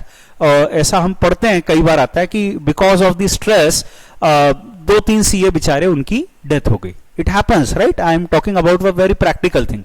इस सब बैकग्राउंड में देयर वॉज अ रिकमेंडेशन कि थोड़ा सा हम ड्यू डेट्स को स्प्रेड आउट कर देते हैं ऑडिट एसएससीज के केस में। तो वही चीज उन्होंने इस साल की है। अब उन्होंने क्या कर दिया, under the new law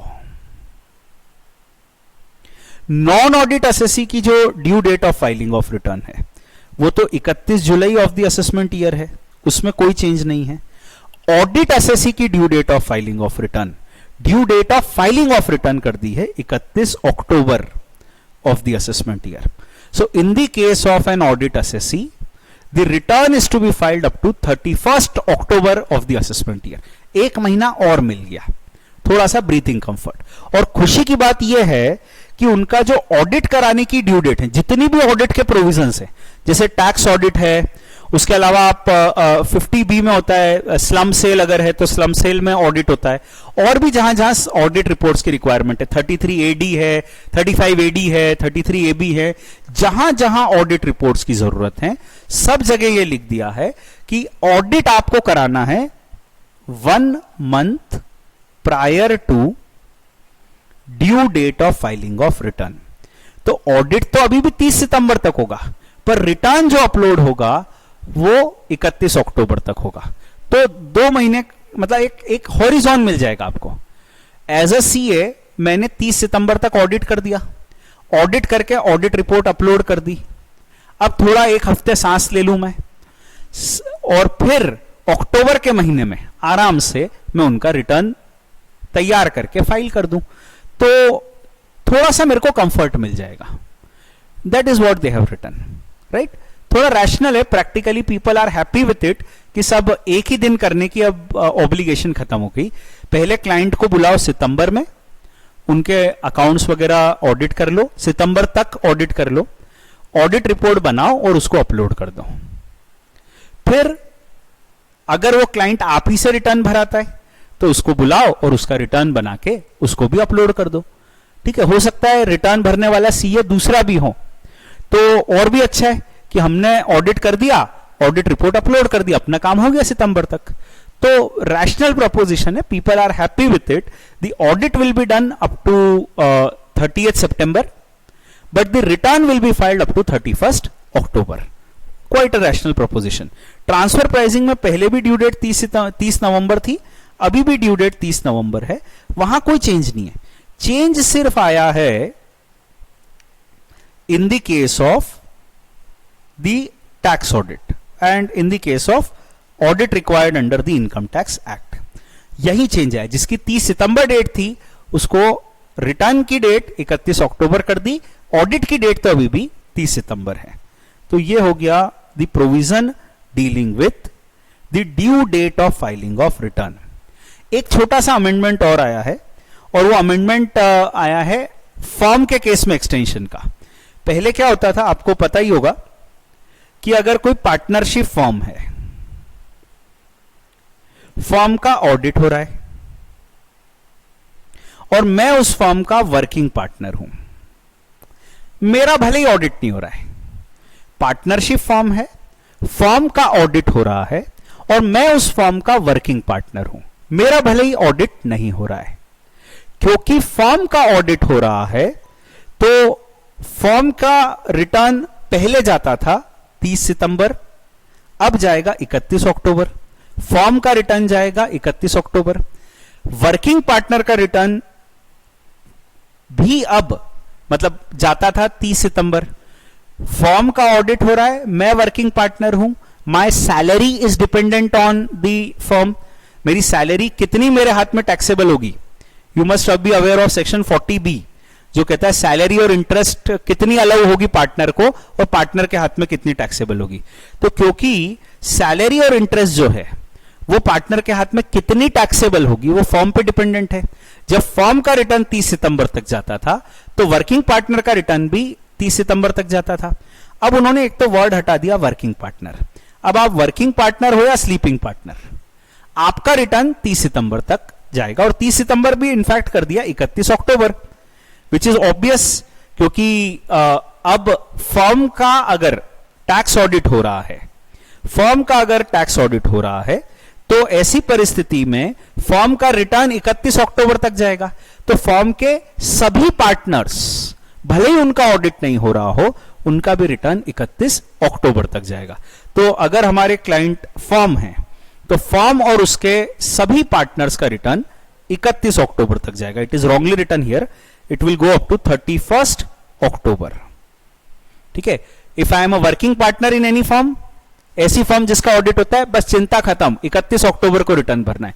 if I am a sleeping partner in a firm जिसका ऑडिट होता है तो भी चिंता खत्म, अपने को रिटर्न तो 31 अक्टूबर तक भरना है। तो फर्म का ऑडिट होता है कि नहीं ये देख लेना। फर्म का ऑडिट होता है तो उसके सारे पार्टनर्स के रिटर्न 31 अक्टूबर तक जाएंगे। तो ये एक और छोटा सा चेंज आया है under the section 139(1). Right. Return of income में इतने ही चेंजेस आए। Due date of filing of return एक तो वो ऑडिट एसएससीज में बढ़ा दी गई है और फर्म के वर्किंग एंड स्लीपिंग पार्टनर्स सभी के लिए वो ड्यू डेट एक्सटेंडेड रहेगी। तो ये एक हम कह सकते हैं this is what has come out. अब हम आते हैं into the provisions of TDS. TDS के प्रोविजंस में एक ये मैंने पूरा का पूरा चार्ट रिप्रोड्यूस कर दिया। टीडीएस का जो पूरा का पूरा चार्ट है, I have reproduce the entire chart. ऐसा हम चार्ट क्लास में देते हैं जिसमें समरी रहती है पूरे टीडीएस प्रोविजंस की और सारे सेक्शंस में who is the deductor, who is the deductee, what is the rate of TDS, अलग अलग बातें लिखी गई रहती है। तो वो चार्ट अपने सामने पूरी तरह से है। ऐसा का ऐसा चार्ट मैंने रिप्रोड्यूस कर दिया। इस पे चेंजेस जो आए हैं उस पर अपन ध्यान देते हैं। There are some important changes coming out here. एक तो क्या हुआ कि कोरोना वाला जो समय था उस समय बात ये चली कि हमको लॉकडाउन हो गया, बिजनेस सफर हो रहे हैं बहुत सारे, और जब बिजनेस सफर हो रहे हैं तो हमको इकोनॉमी में लिक्विडिटी देनी चाहिए, नए लोन बांटने चाहिए। ठीक है।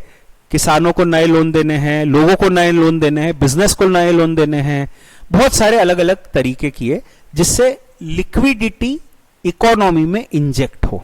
लिक्विडिटी होगी तो डिमांड आएगी, गुड्स की डिमांड आएगी, डिमांड आएगी तो जीडीपी गिरेगी नहीं, जीडीपी मेंटेन रहेगी या और बढ़ सकती है। तो भले ही लॉकडाउन है, सैलरी सबको दो, लिक्विडिटी बनी रहेगी इकोनॉमी में। भले ही लॉकडाउन हो, आप रेंट दो, भले ही लॉकडाउन हो, एक्सेट्रा एक्सेट्रा एक्सेट्रा। तो उनका ये रिकमेंडेशन था गवर्नमेंट लेवल पे कि हमको इकोनॉमी में लिक्विडिटी मेंटेन रखनी है और लिक्विडिटी ज्यादा देनी है, क्योंकि बिजनेस से लिक्विडिटी नहीं आ रही है। तो लिक्विडिटी कैसे आए? तो लोन भी मत रीपे करो आप उस समय, हम आपको माफ कर देते हैं, एक्सटेंशन दे देते हैं, मोरेटोरियम दे देते हैं। तो इस तरह की सब चीजें हुई, आप सबने देखा हुआ है वो फेज, इसलिए I need not explain all that thing. अब लिक्विडिटी बढ़ाने का एक तरीका और है कि टीडीएस कम किया जाए। अगर A has to make a payment to B 1 crore rupees and A के ऊपर ऑब्लिगेशन है कि वो 10% टीडीएस काट ले, 10 लाख रुपए टीडीएस काट ले, तो 10 लाख रुपए डिडक्ट होके गवर्नमेंट को चला गया, बी को 90 लाख ही मिले, बी के हाथ में लिक्विडिटी 90 लाख की आई।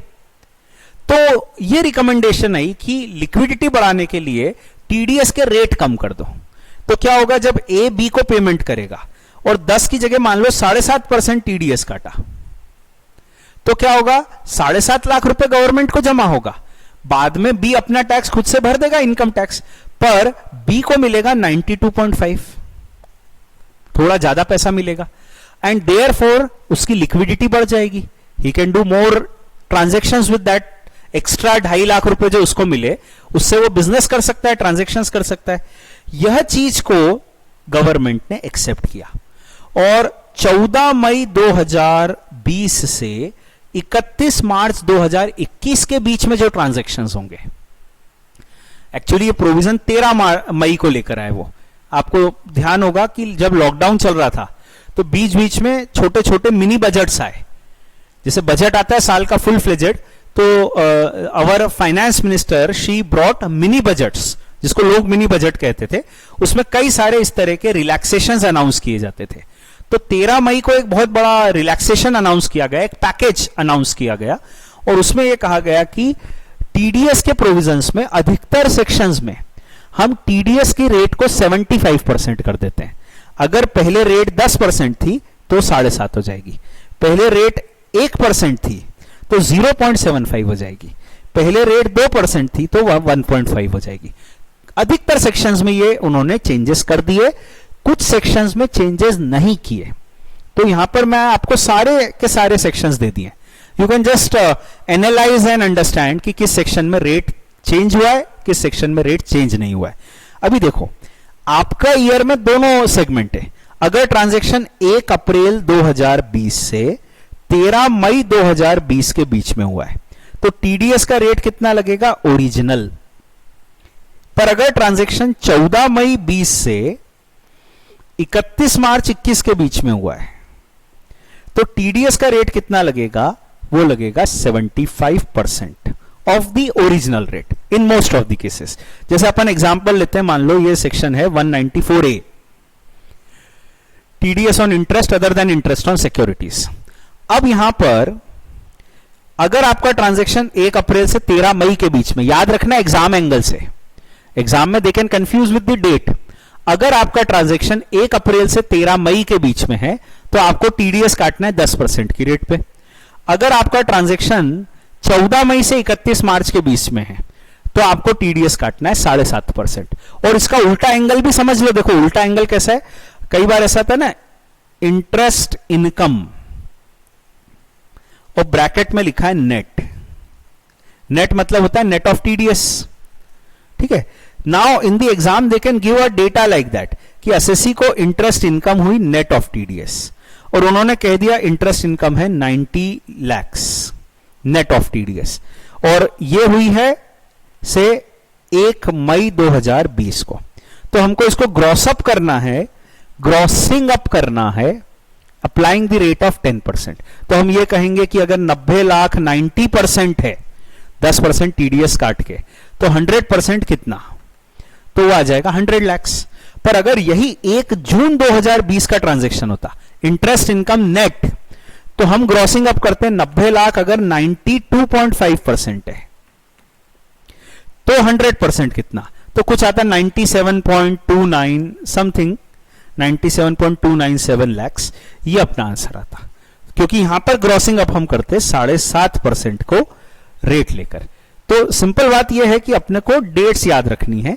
1 अप्रैल से 13 मई टीडीएस के जो ओरिजिनल रेट्स थे वो ओरिजिनल रेट्स हैं, और 14 मई से 31 मार्च के बीच में जो ट्रांजैक्शन है उनमें टीडीएस का रेट अलग है। So you have to be precise with the date to see exactly कि टीडीएस किस सेक्शन के अंतर्गत, आई मीन किस रेट के अंतर्गत होगा। ये सभी सेक्शंस हैं। ये चार्ट, ये जो शीट है, आप मैंने कहा ये शीट आपको अवेलेबल है डिस्क्रिप्शन बॉक्स में, आप लिंक को क्लिक करके उसको एक्सेस कर सकते हैं। तो ये पूरी की पूरी लिस्ट जो है इसको आप आराम से देख लेना और याद रख लेना ये, ठीक है।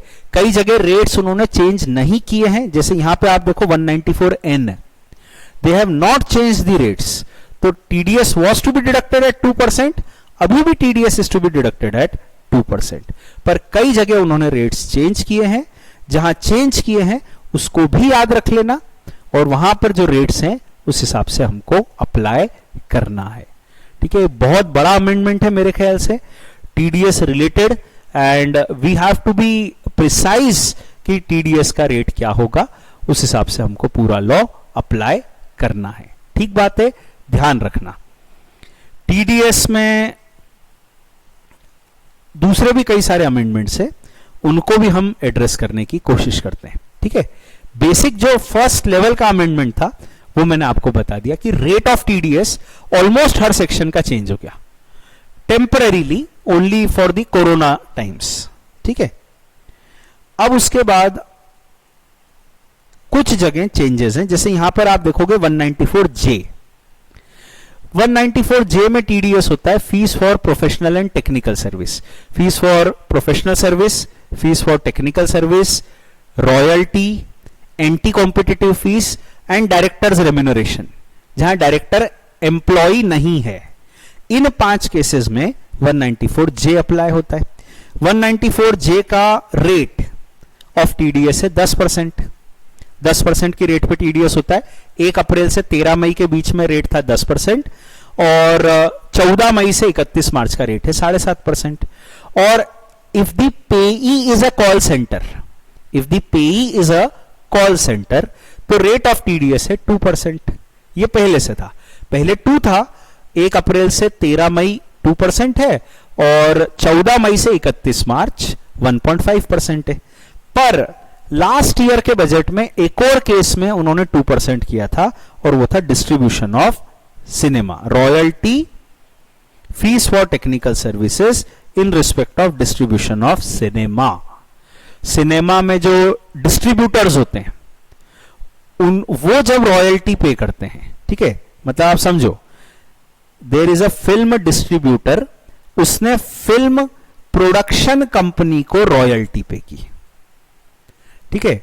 यशराज फिल्म्स को रॉयल्टी मिली XYZ डिस्ट्रीब्यूटर से, तो XYZ डिस्ट्रीब्यूटर जो यशराज फिल्म्स को रॉयल्टी देगा उस पे टीडीएस काटा जाता था पहले 10% पे, पिछले साल उसको कर दिया गया 2%, और फिर 2 मतलब 1 अप्रैल से 13 मई तक 2, 14 मई से 31 मार्च तक 1.5%, ठीक है। ट्रांजैक्शन को समझो, टीडीएस में क्या होता है, अगर आपने ट्रांजैक्शन समझ लिया तो आपको क्लैरिटी आएगी। हम यहां पे किस ट्रांजैक्शन की बात कर रहे हैं कि मान लो XYZ फिल्म डिस्ट्रीब्यूटर है या आइनॉक्स है, ठीक है। मॉडर्न टाइम्स में फिल्म डिस्ट्रीब्यूटर इस तरह के आइनॉक्स है, जो उनके मल्टीप्लेक्स भी हैं, तो आइनॉक्स है वो यशराज फिल्म को पेमेंट कर रहा है फॉर डिस्ट्रीब्यूशन ऑफ फिल्म, या कोई ओटीटी प्लेटफॉर्म है, ठीक है, लाइक नेटफ्लिक्स है या अमेजॉन प्राइम है, वो पेमेंट कर रहे हैं टू यशराज फिल्म्स। तो वो जो टीडीएस काटेंगे वो किस रेट पर काटेंगे, they are making a payment royalty fees for technical services, the TDS is to be deducted at smaller rate, that is 2% or 1.5% as the case में भी। ये एक चेंज आया है। उसके अलावा डिविडेंड, डिविडेंड में पहले यह सेक्शन यूजलेस था 194, क्योंकि डिविडेंड में ऐसा होता था कि कंपनी जब शेयर होल्डर को डिविडेंड देती थी, डोमेस्टिक कंपनी जब शेयर होल्डर को डिविडेंड देती थी, तो कंपनी को डीडीटी लग जाता था। सेक्शन 115 ओ सेक्शन था उसका, आपको ध्यान हो तो कंपनी जब शेयर होल्डर को डिविडेंड देती थी, कंपनी को क्योंकि डीडीटी लग जाता था, इस कारण से शेयर होल्डर के हाथ में अधिकतर डिविडेंड एग्जम्प्ट होता था। बड़े रेयरली 115 बीबीडीए के अंतर्गत शेयर होल्डर के हाथ में डिविडेंड टैक्सेबल होता था। बड़ा रेयरली 115 बीबीडीए के अंतर्गत शेयर होल्डर के हाथ में 10% की रेट पे डिविडेंड टैक्सेबल होता था। एनीवेज, डिविडेंड शेयर होल्डर के हाथ में टैक्सेबल हो या ना हो, ऐसा दिया गया था 194 में कि अगर कंपनी को 115 ओ लग गया, जो कि प्रैक्टिकली हर केस में लगता था।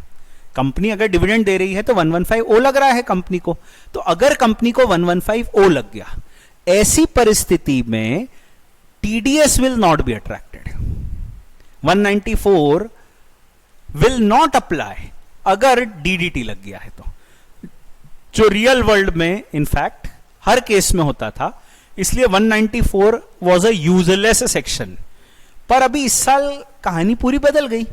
कहानी यह हो गई कि जब डोमेस्टिक कंपनी, ये क्या है, सेक्शन डोमेस्टिक कंपनी पे ही लगता है टीडीएस का, इसलिए मैं डोमेस्टिक कंपनी वर्ड यूज कर रहा हूं, ठीक है।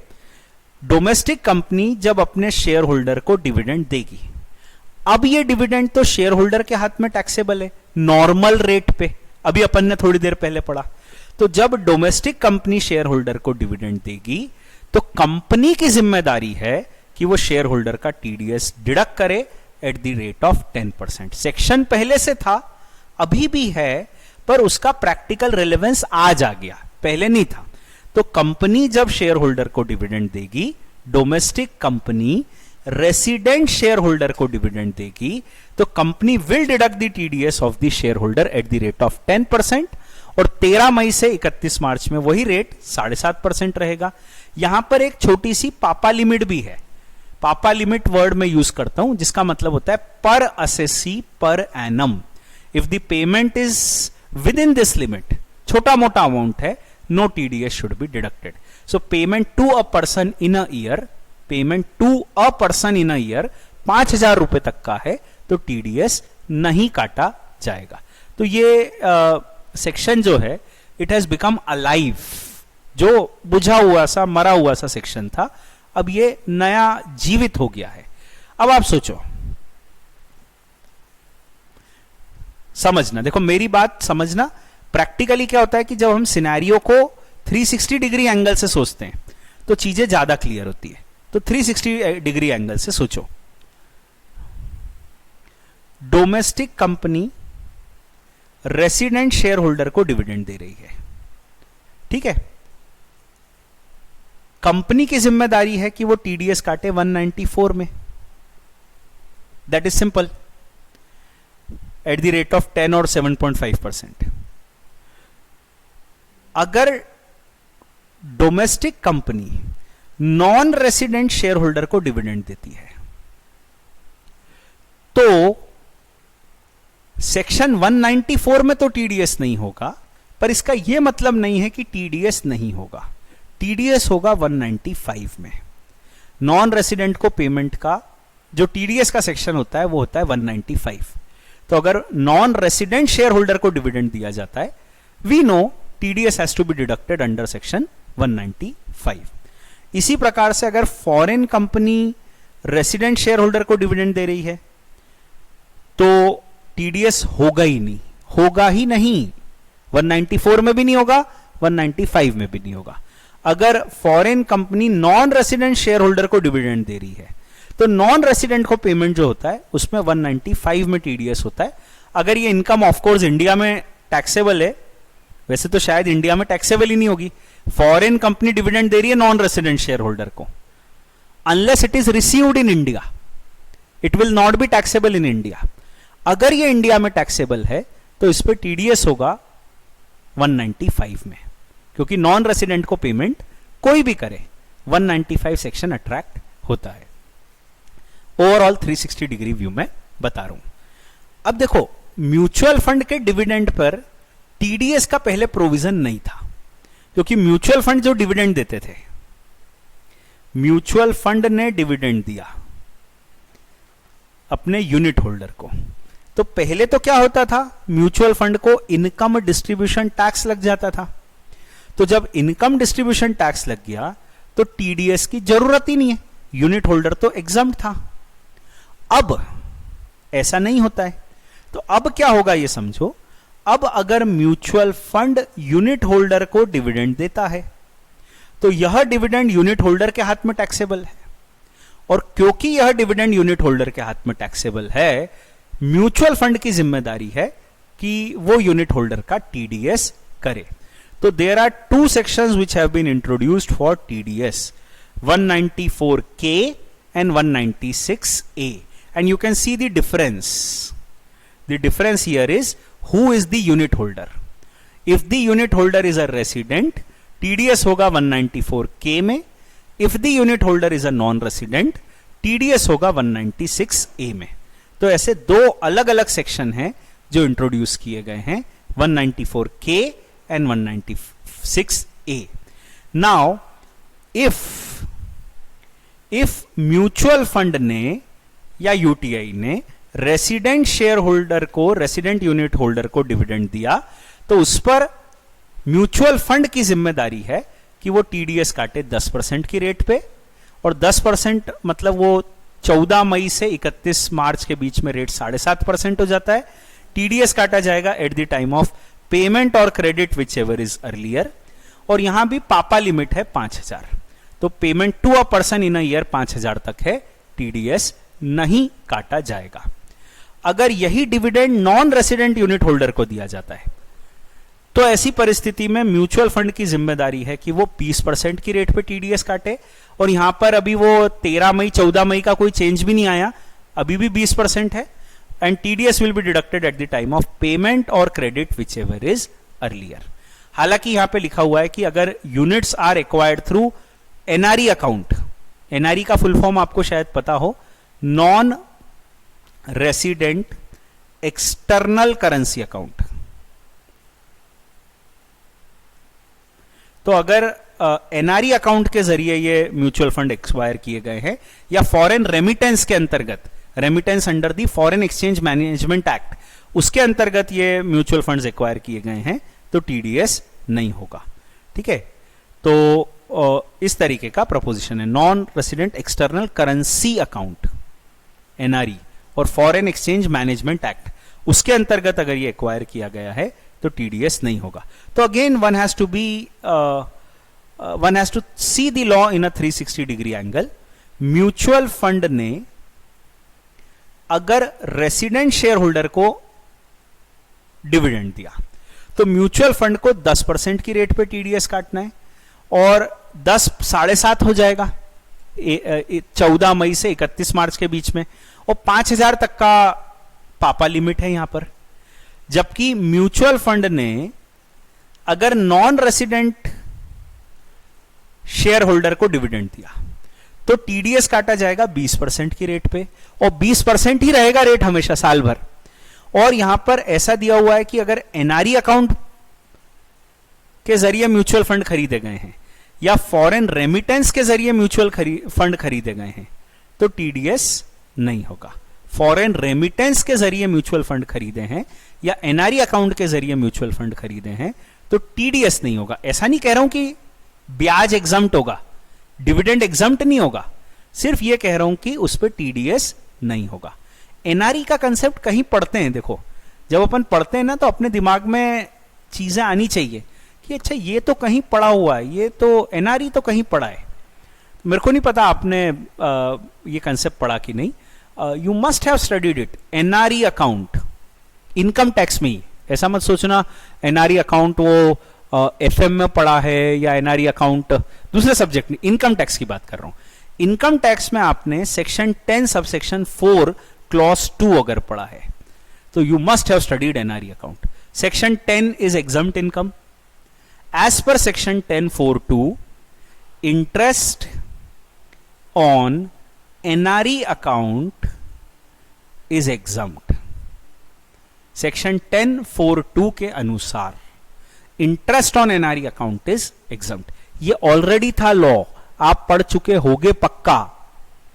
अब यहां पर एग्जम्पशन की कोई बात नहीं है, यहां तो सिर्फ ये कहा है कि म्यूचुअल फंड अगर एनआरई अकाउंट के जरिए खरीदे गए थे तो उसमें जो टीडीएस है वो टीडीएस होगा, वो टीडीएस नहीं होगा। ठीक है, ऐसा कहा गया है।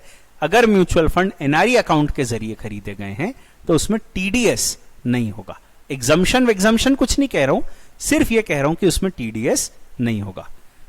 ठीक है, एनआरई अकाउंट पूरे सिलेबस में 2 बार आता है, एक बार 10 सबसेक्शन 2 क्लॉज 4 और एक बार 196A, जो आज पढ़ा 196A ना, आज जो पढ़ा सेक्शन याद होना चाहिए उसका, 196A है उसका, तो ऐसे 2 बार आता है। चलो ये हो गया अब अपना। अब इसके बाद आप देखोगे कि टीडीएस के प्रोविजंस में further there is an amendment under section 194N। 194N ये सेक्शन अभी आया था रिसेंटली, कोई बहुत पुराना सेक्शन तो है नहीं, और इस सेक्शन में they have brought an amendment, तो उस अमेंडमेंट को अपन समझते हैं। अमेंडमेंट बहुत बड़ा नहीं है, ऐसा कोई खास छोटे मोटे इसमें चेंजेस हैं, पर yes this amendment you can say it has in fact it is changing the scope of the section, right. Section अभी नया ही था, तो धीरे धीरे उसका स्कोप वो चेंज करते हुए कुछ ना कुछ नया इसमें करना चाहते हैं। तो ये है 194N। समझो पुराना सेक्शन क्या था। पुराना 194N ये था कि अगर कोई व्यक्ति, एनी पर्सन, अगर वो बैंक या पोस्ट ऑफिस से विड्रॉवल करता है साल का 1 करोड़ रुपए या उससे ज्यादा, अगर मैं मान लो मेरा कोई बैंक में अकाउंट है और साल का 1 करोड़ रुपए से ज्यादा का मैं विड्रॉवल करता हूं, 1 करोड़, तो 1 करोड़ से ज्यादा का जो मैं विड्रॉवल करूंगा उस विड्रॉवल के ऊपर मुझे 1% की रेट पे, 2% की रेट पे टीडीएस होगा। तो मान लो साल भर में मैंने 1 करोड़ 30 लाख का विड्रॉवल किया बैंक से, 1 करोड़ पे तो टीडीएस नहीं होगा। 1 करोड़ से ऊपर जो विड्रॉवल है 30 लाख रुपए, उस 30 लाख रुपए के ऊपर टीडीएस होगा 2% की रेट पे। तो 30 लाख का 2%, राइट, 1.5 लाख रुपए, 30 लाख का 2%, ठीक है, वो हो गया 60,000 रुपए। 60,000 रुपए का टीडीएस हो जाएगा। सिंपल है, the concept is simple and the concept is 1 crore से ऊपर का अगर हम विड्रॉवल करते हैं तो उस विड्रॉवल के ऊपर टीडीएस हो जाएगा 2% की रेट से। ठीक है, government actually wanted to discourage cash withdrawals, क्योंकि जो लोग कैश में विड्रॉ करते हैं वो कहीं ना कहीं उसको इलीगल सोर्सेज में ले जाने की कोशिश करते हैं। मैंने बैंक से पैसा निकाल के मकान खरीदने के लिए दे दिया, या बैंक से पैसा निकाल के मैंने रिश्वत दे दी, ऐसे ही जनरली होता है। बैंक से पैसा कैश में क्यों निकाला जाता है? There are illegal reasons for withdrawing most of the times. तो government wanted to discourage cash withdrawals. Bank के लिए भी अच्छा है कि बैंक से पैसा ना निकले, क्योंकि अगर बैंक से पैसा निकलेगा तो प्रॉब्लम क्या होगी, बैंक की लिक्विडिटी खत्म होती है ना, उतना पैसा बैंक से बाहर जा रहा है। तो बैंक की लिक्विडिटी के एंगल से भी ये अच्छा है कि पैसा बैंक से ना निकले। और इसी माइंडसेट से गवर्नमेंट सेड कि हम टीडीएस करेंगे। टीडीएस करके बाद में पूछताछ करेंगे शायद कि पैसा क्यों निकाला, किसको दिया, जो भी ये परेशानी तो होगी।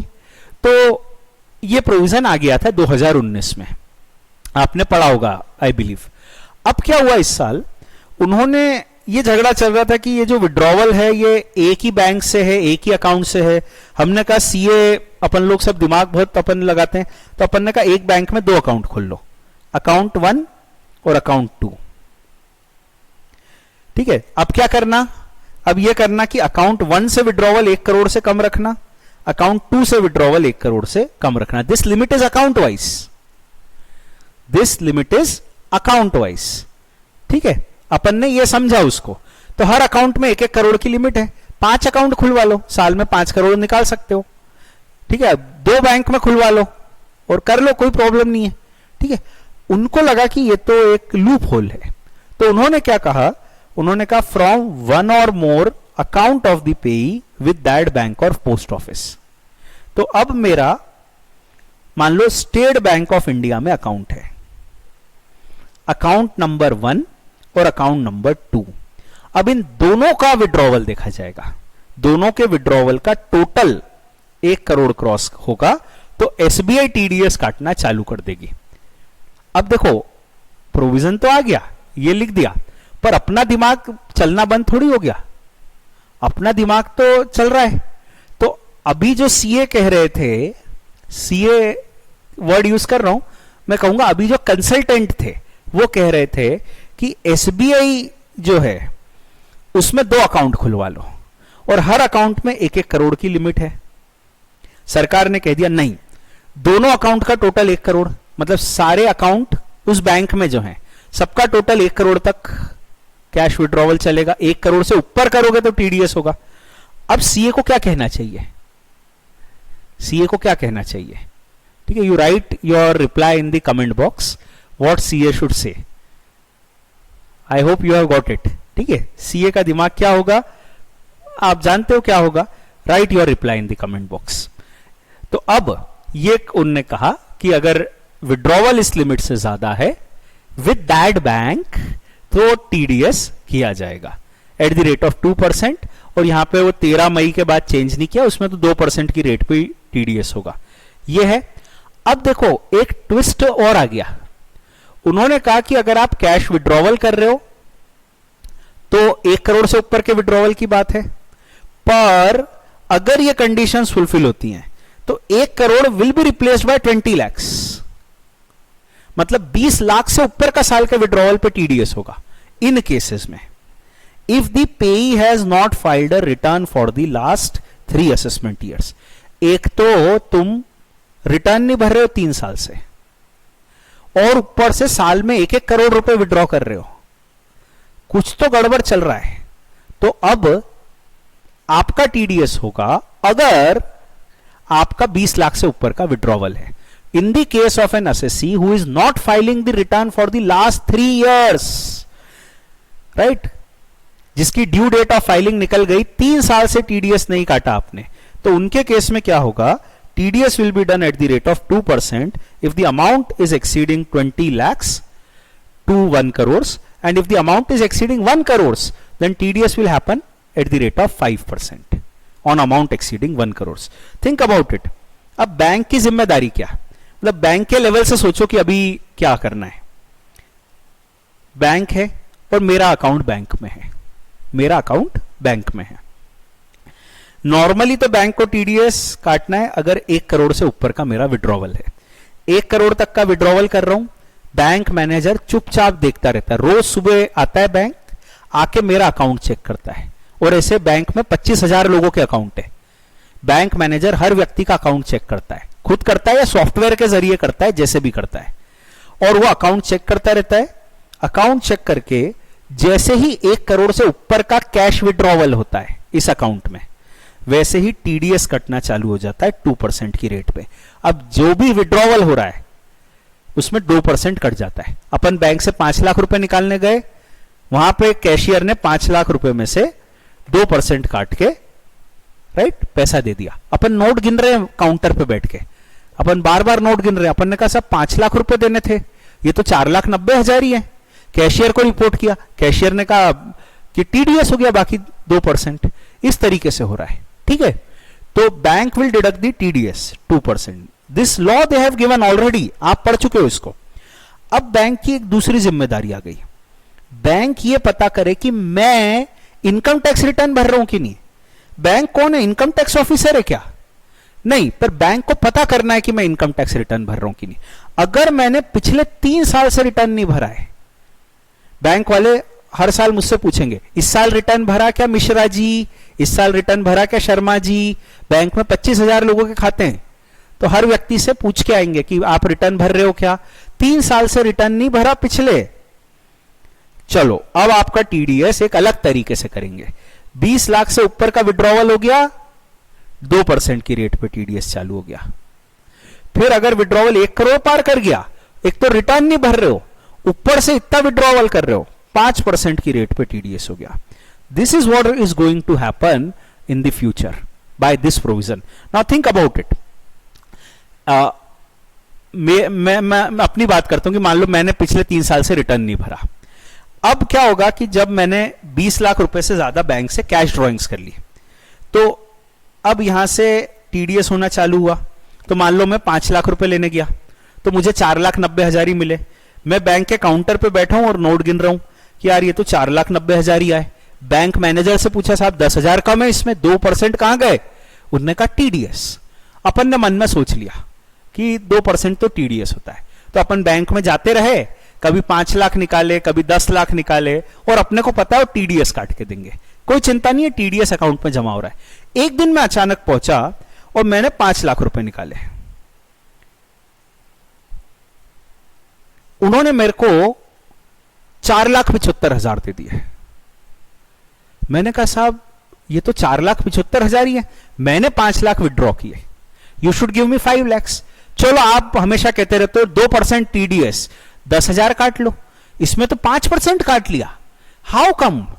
उन्होंने बताया कि सर आपने अभी तक इस साल 1 करोड़ से ऊपर का विड्रॉवल कर लिया, पिछले 3 साल से रिटर्न नहीं भर रहे हो, अब हम आपका 5% टीडीएस करेंगे। अब जितनी भी विड्रॉवल आप करोगे उस पर 5% टीडीएस करेंगे। This duty is given to the bank. Bank बेचारे यही करते रहेंगे, वो देखते रहेंगे कौन क्या विड्रॉवल कर रहा है, कौन रिटर्न भर रहा है, कौन नहीं भर रहा है। वो बैंक की जिम्मेदारी है, अपने को टेंशन नहीं है। As a CA we need to know this section 194N. If there is a withdrawal over 1 crores, TDS 2%. But in the case of a person whose return is not filed for the last 3 years, in his case, for withdrawal over 20 lakhs, TDS is 2%, and for withdrawal over 1 crores, TDS is 5%. And then they have given that कि एक account से ज्यादा भी होगा, from 1 or more account of the payee, this criteria is there. तो ये है 194N में अमेंडमेंट। अब आता है 194O, अ न्यू सेक्शन। ये जो नया सेक्शन है इसके अंतर्गत ऐसा दिया गया है कि अगर कोई ई कॉमर्स ऑपरेटर है, ये अगर किसी ई कॉमर्स पार्टिसिपेंट को पेमेंट करता है, अभी देखो लेट अस से Flipkart is making to a person who is doing sales through the channel of Flipkart. Flipkart खुद तो गुड्स बेचता नहीं है, उनका तो एक प्लेटफॉर्म है, उस प्लेटफॉर्म पे आप रजिस्टर हो सकते हो एज अ सेलर और आप गुड्स बेच सकते हो। तो मान लो बेंगलोर का कोई XYZ एक दुकानदार है और ये XYZ दुकानदार फ्लिपकार्ट के जरिए गुड्स बेचता है। ये इलेक्ट्रॉनिक गुड्स बेचता है, मोबाइल लैपटॉप बेचता है, या कोई बहुत सारे तरह के गिफ्ट्स हो सकते हैं, कोई गिफ्ट आइटम्स बेचता है, बहुत तरह की चीजें बेची जाती है फ्लिपकार्ट अमेजोन पे। You are a customer, you know it. तो अब फ्लिपकार्ट अमेजोन या इस तरह का कोई ई कॉमर्स प्लेटफॉर्म है, और ये जो प्लेटफॉर्म है ये अपने पार्टिसिपेंट्स को, सेलर्स जो यहां पर रजिस्टर हैं, उनको पेमेंट करते हैं।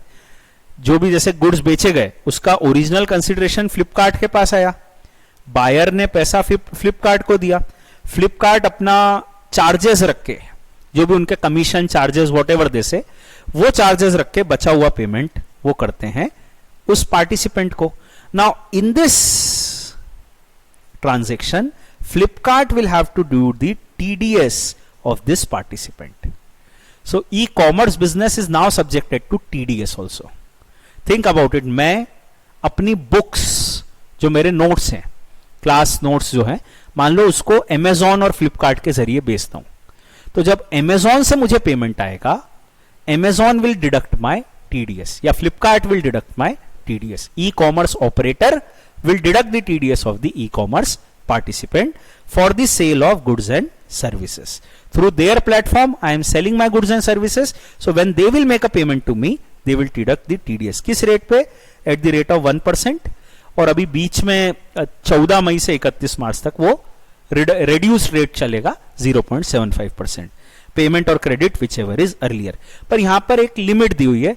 अभी तो फ्लिपकार्ट और अमेजॉन के चैनल पे 50 लाख लोग रजिस्टर्ड होंगे, और जनरली उनकी सेल्स बहुत छोटी छोटी होती है। किसी मतलब मैंने रजिस्टर किया मेरे नोट्स के लिए, तो साल भर में मैं क्या 25-50 हजार से ज्यादा के नोट्स थोड़ी बेच दूंगा। ठीक है, एक एग्जांपल दे रहा हूं मैं। तो मेरी सेल्स बहुत कम होती है, तो इसीलिए उन्होंने एक कट ऑफ दिया है और उन्होंने कहा है कि if the payment is made to individual HUF and the sales are less than 5 lakhs and the payee gives the PAN to the payer.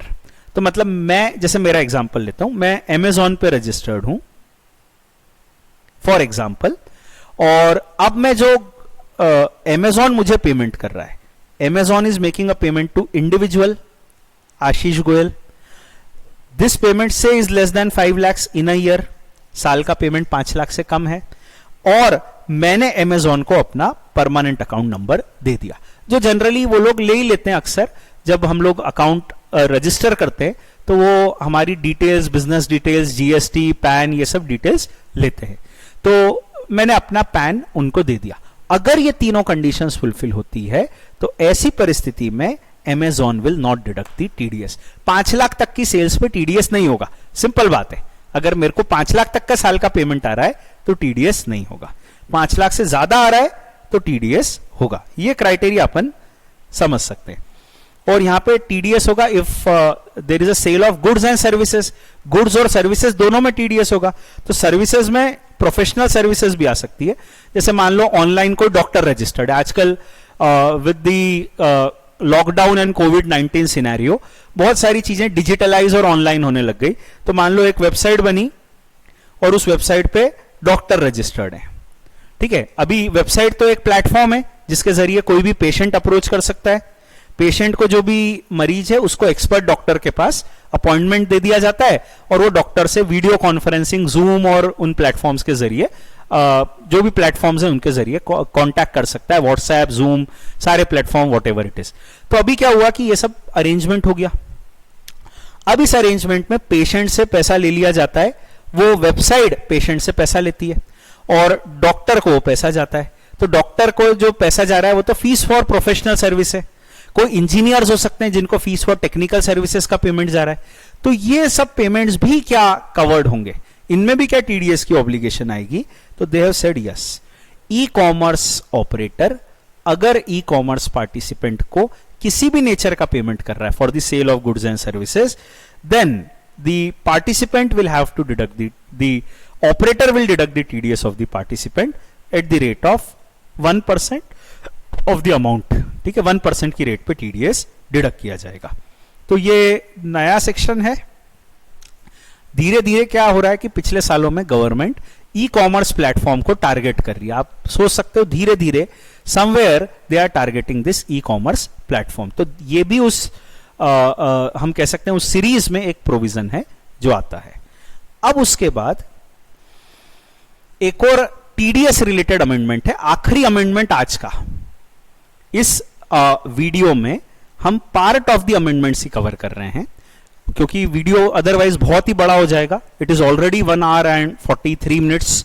So video को ज्यादा बड़ा ना करते हुए मैं क्या करता हूं कि ये वाला आखिरी अमेंडमेंट बता देता हूं. TDS तक का एक सेगमेंट हो जाता है. And please wait for part 2 of the amendments. Part 2 में हम आगे के सारे अमेंडमेंट्स डिस्कस करेंगे. Now here this is section 194A. 194A section जो है, और ऐसे ही कई सारे और सेक्शन है, 194H, I, J, even 194C. इन सब सेक्शंस के अंतर्गत ये दिया हुआ है who is a deductor. 194A, 194C, 194H, 194I, 194G, इन सब में दिया हुआ है कि who is the deductor. Basically deductor is any person other than individual HUF और फिर इंडिविजुअल HUF को भी TDS काटना है. अब यहां जो वर्डिंग्स है वो ये है कि इंडिविजुअल HUF को TDS काटना है if their turnover in the preceding year exceeded the limit under 44AB. Tax audit की जो लिमिट है, जो कि 1 करोड़ होती है बिजनेस में, 50 लाख होती है प्रोफेशन में, उससे ज्यादा है. पिछले साल का टर्नओवर अगर 1 करोड़ या 50 लाख से ज्यादा है तभी इंडिविजुअल एचयूएफ को टीडीएस काटना है। अब टैक्स ऑडिट के जो प्रोविजन है 44AB, उसमें क्या लिमिट वैसे तो है 1 करोड़ और 50 लाख, पर उसमें प्रिजम्पटिव टैक्सेशन के कारण कई बार वो लिमिट 2 करोड़ हो जाती है। और अभी अपन टैक्स ऑडिट का सेक्शन पढ़ेंगे 44AB, उसमें तो कई केसेस में लिमिट 5 करोड़ कर दी गई है, 5 करोड़ कर दी गई है। तो क्या हुआ कि कंफ्यूजन हो जाएगा कि टीडीएस कब काटे, कब 1 करोड़ की लिमिट लगेगी, कब 2 करोड़ की लिमिट लगेगी, कब 5 करोड़ की लिमिट लगेगी। तो उन्होंने इस सब को हटा के लिख दिया, उन्होंने कह दिया कि if the turnover in the preceding year is more than ₹1 crore in the case of a businessman and 50 lakhs in the case of a professional. वो झगड़े में नहीं पड़ो कि टैक्स ऑडिट लिमिट का टर्नओवर देखो, उसको छोड़ो, आप तो ये देखो कि टर्नओवर 1 करोड़ या 50 लाख से ज्यादा है क्या। ठीक है, सिंप्लीफाई कर दिया। Instead of referring to the section 44AB, they have said कि लिमिट अगर 1 करोड़ या 50 लाख से ज्यादा है, तो जो आपको पहले आता था वही लॉ है, बस वर्डिंग्स चेंज है।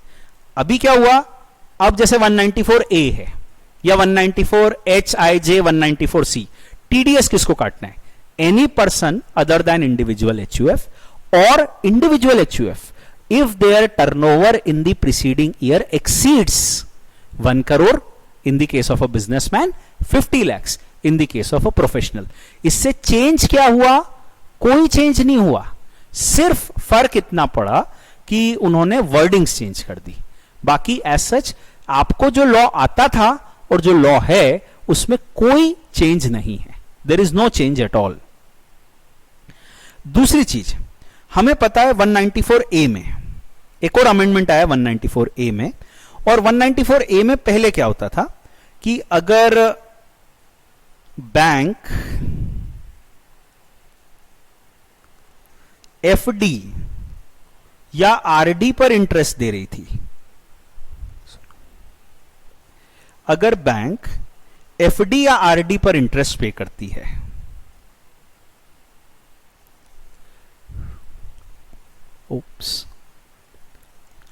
अगर बैंक एफडी या आरडी पर इंटरेस्ट पे करती है और एफडी और आरडी का इंटरेस्ट अगर साल में 40,000 से ज्यादा होता है in the case of a non senior citizen, तो टीडीएस नहीं काटा जाएगा।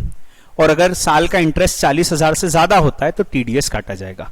और अगर एफडी आरडी का इंटरेस्ट, एफडी या रेकरिंग डिपॉजिट का इंटरेस्ट साल का 50,000 से ज्यादा होता है in the case of a senior citizen, तो टीडीएस काटा जाएगा। तो सीनियर सिटीजन में लिमिट थी 50,000, नॉन सीनियर सिटीजन में लिमिट थी 40,000। बैंक अगर एफडी आरडी का इंटरेस्ट देती है तो यह प्रोविजन हम कहें एज इट इज है, इसमें कोई चेंज नहीं है। कोऑपरेटिव बैंक्स की अब अपन बात कर रहे हैं, cooperative banks and cooperative societies, more precisely cooperative societies. Cooperative society में भी लोग पैसा जमा करते हैं, कई तरह की सहकारी संस्थाएं होती हैं जो अपने यहां पर डिपॉजिट्स एक्सेप्ट करती हैं और जरूरतमंद लोगों को, अपने मेंबर्स को लोन देती हैं। कोऑपरेटिव सोसाइटी अगर किसी मेंबर को ब्याज देती थी उस पर टीडीएस नहीं होता था, ब्लैंकेट एग्जम्पशन था। If the cooperative society gives interest to a member, no TDS. पर इस साल उन्होंने ऐसा कर दिया है कि कोऑपरेटिव सोसाइटी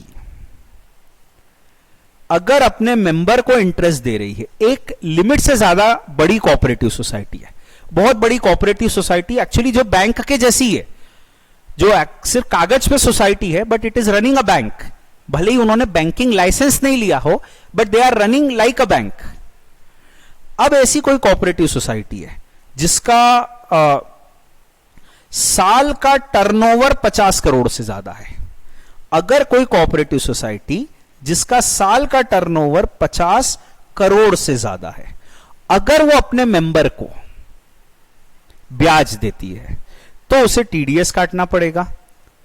नॉन सीनियर के केस में 40,000 से ऊपर का ब्याज है तो टीडीएस कटेगा, सीनियर सिटीजन के केस में 50,000 से ऊपर का ब्याज है तो टीडीएस कटेगा। इन शॉर्ट मैं ये कहूंगा कि जो अमेंडमेंट आया है वो हम ये कह दें कि कोऑपरेटिव सोसाइटी जिसका साल का टर्नओवर 50 करोड़ से ज्यादा है वो इस सेक्शन में एक तरीके से बैंक ही हो गई। कोऑपरेटिव सोसाइटी जिसका साल का टर्नओवर 50 करोड़ से ज्यादा है, वो इस सेक्शन में एक तरीके से बैंक हो गई। अगर 40,000 से ज्यादा का ब्याज वो दे रहे, which is to a senior citizen, to a non senior, तो टीडीएस कटेगा। 50,000 से ज्यादा का ब्याज दे रहे हैं टू अ सीनियर सिटीजन, तो टीडीएस कटेगा। So simply this is the amendment. पहले का लॉ ये था कि कोऑपरेटिव सोसाइटी मेंबर को ब्याज दे रही है, टीडीएस कटेगा ही नहीं। अब उन्होंने ये कह दिया कि बड़ी कोऑपरेटिव सोसाइटी जिसका टर्नओवर 50 करोड़ से ज्यादा है, वो अगर ब्याज देगी तो टीडीएस कटेगा, of course subject to 40,000 and 50,000 limit. तो ये टीडीएस से रिलेटेड सारे अमेंडमेंट्स हो गए। एक बहुत बड़ा सेगमेंट और अपन ने कवर कर लिया।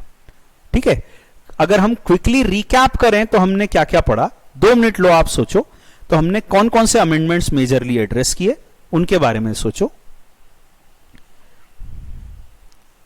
सो I take you to the amendment set. सबसे पहले हमने हमारा डिस्कशन चालू किया विद चैप्टर 6 से डिडक्शंस। चैप्टर 6 से में हमने देखा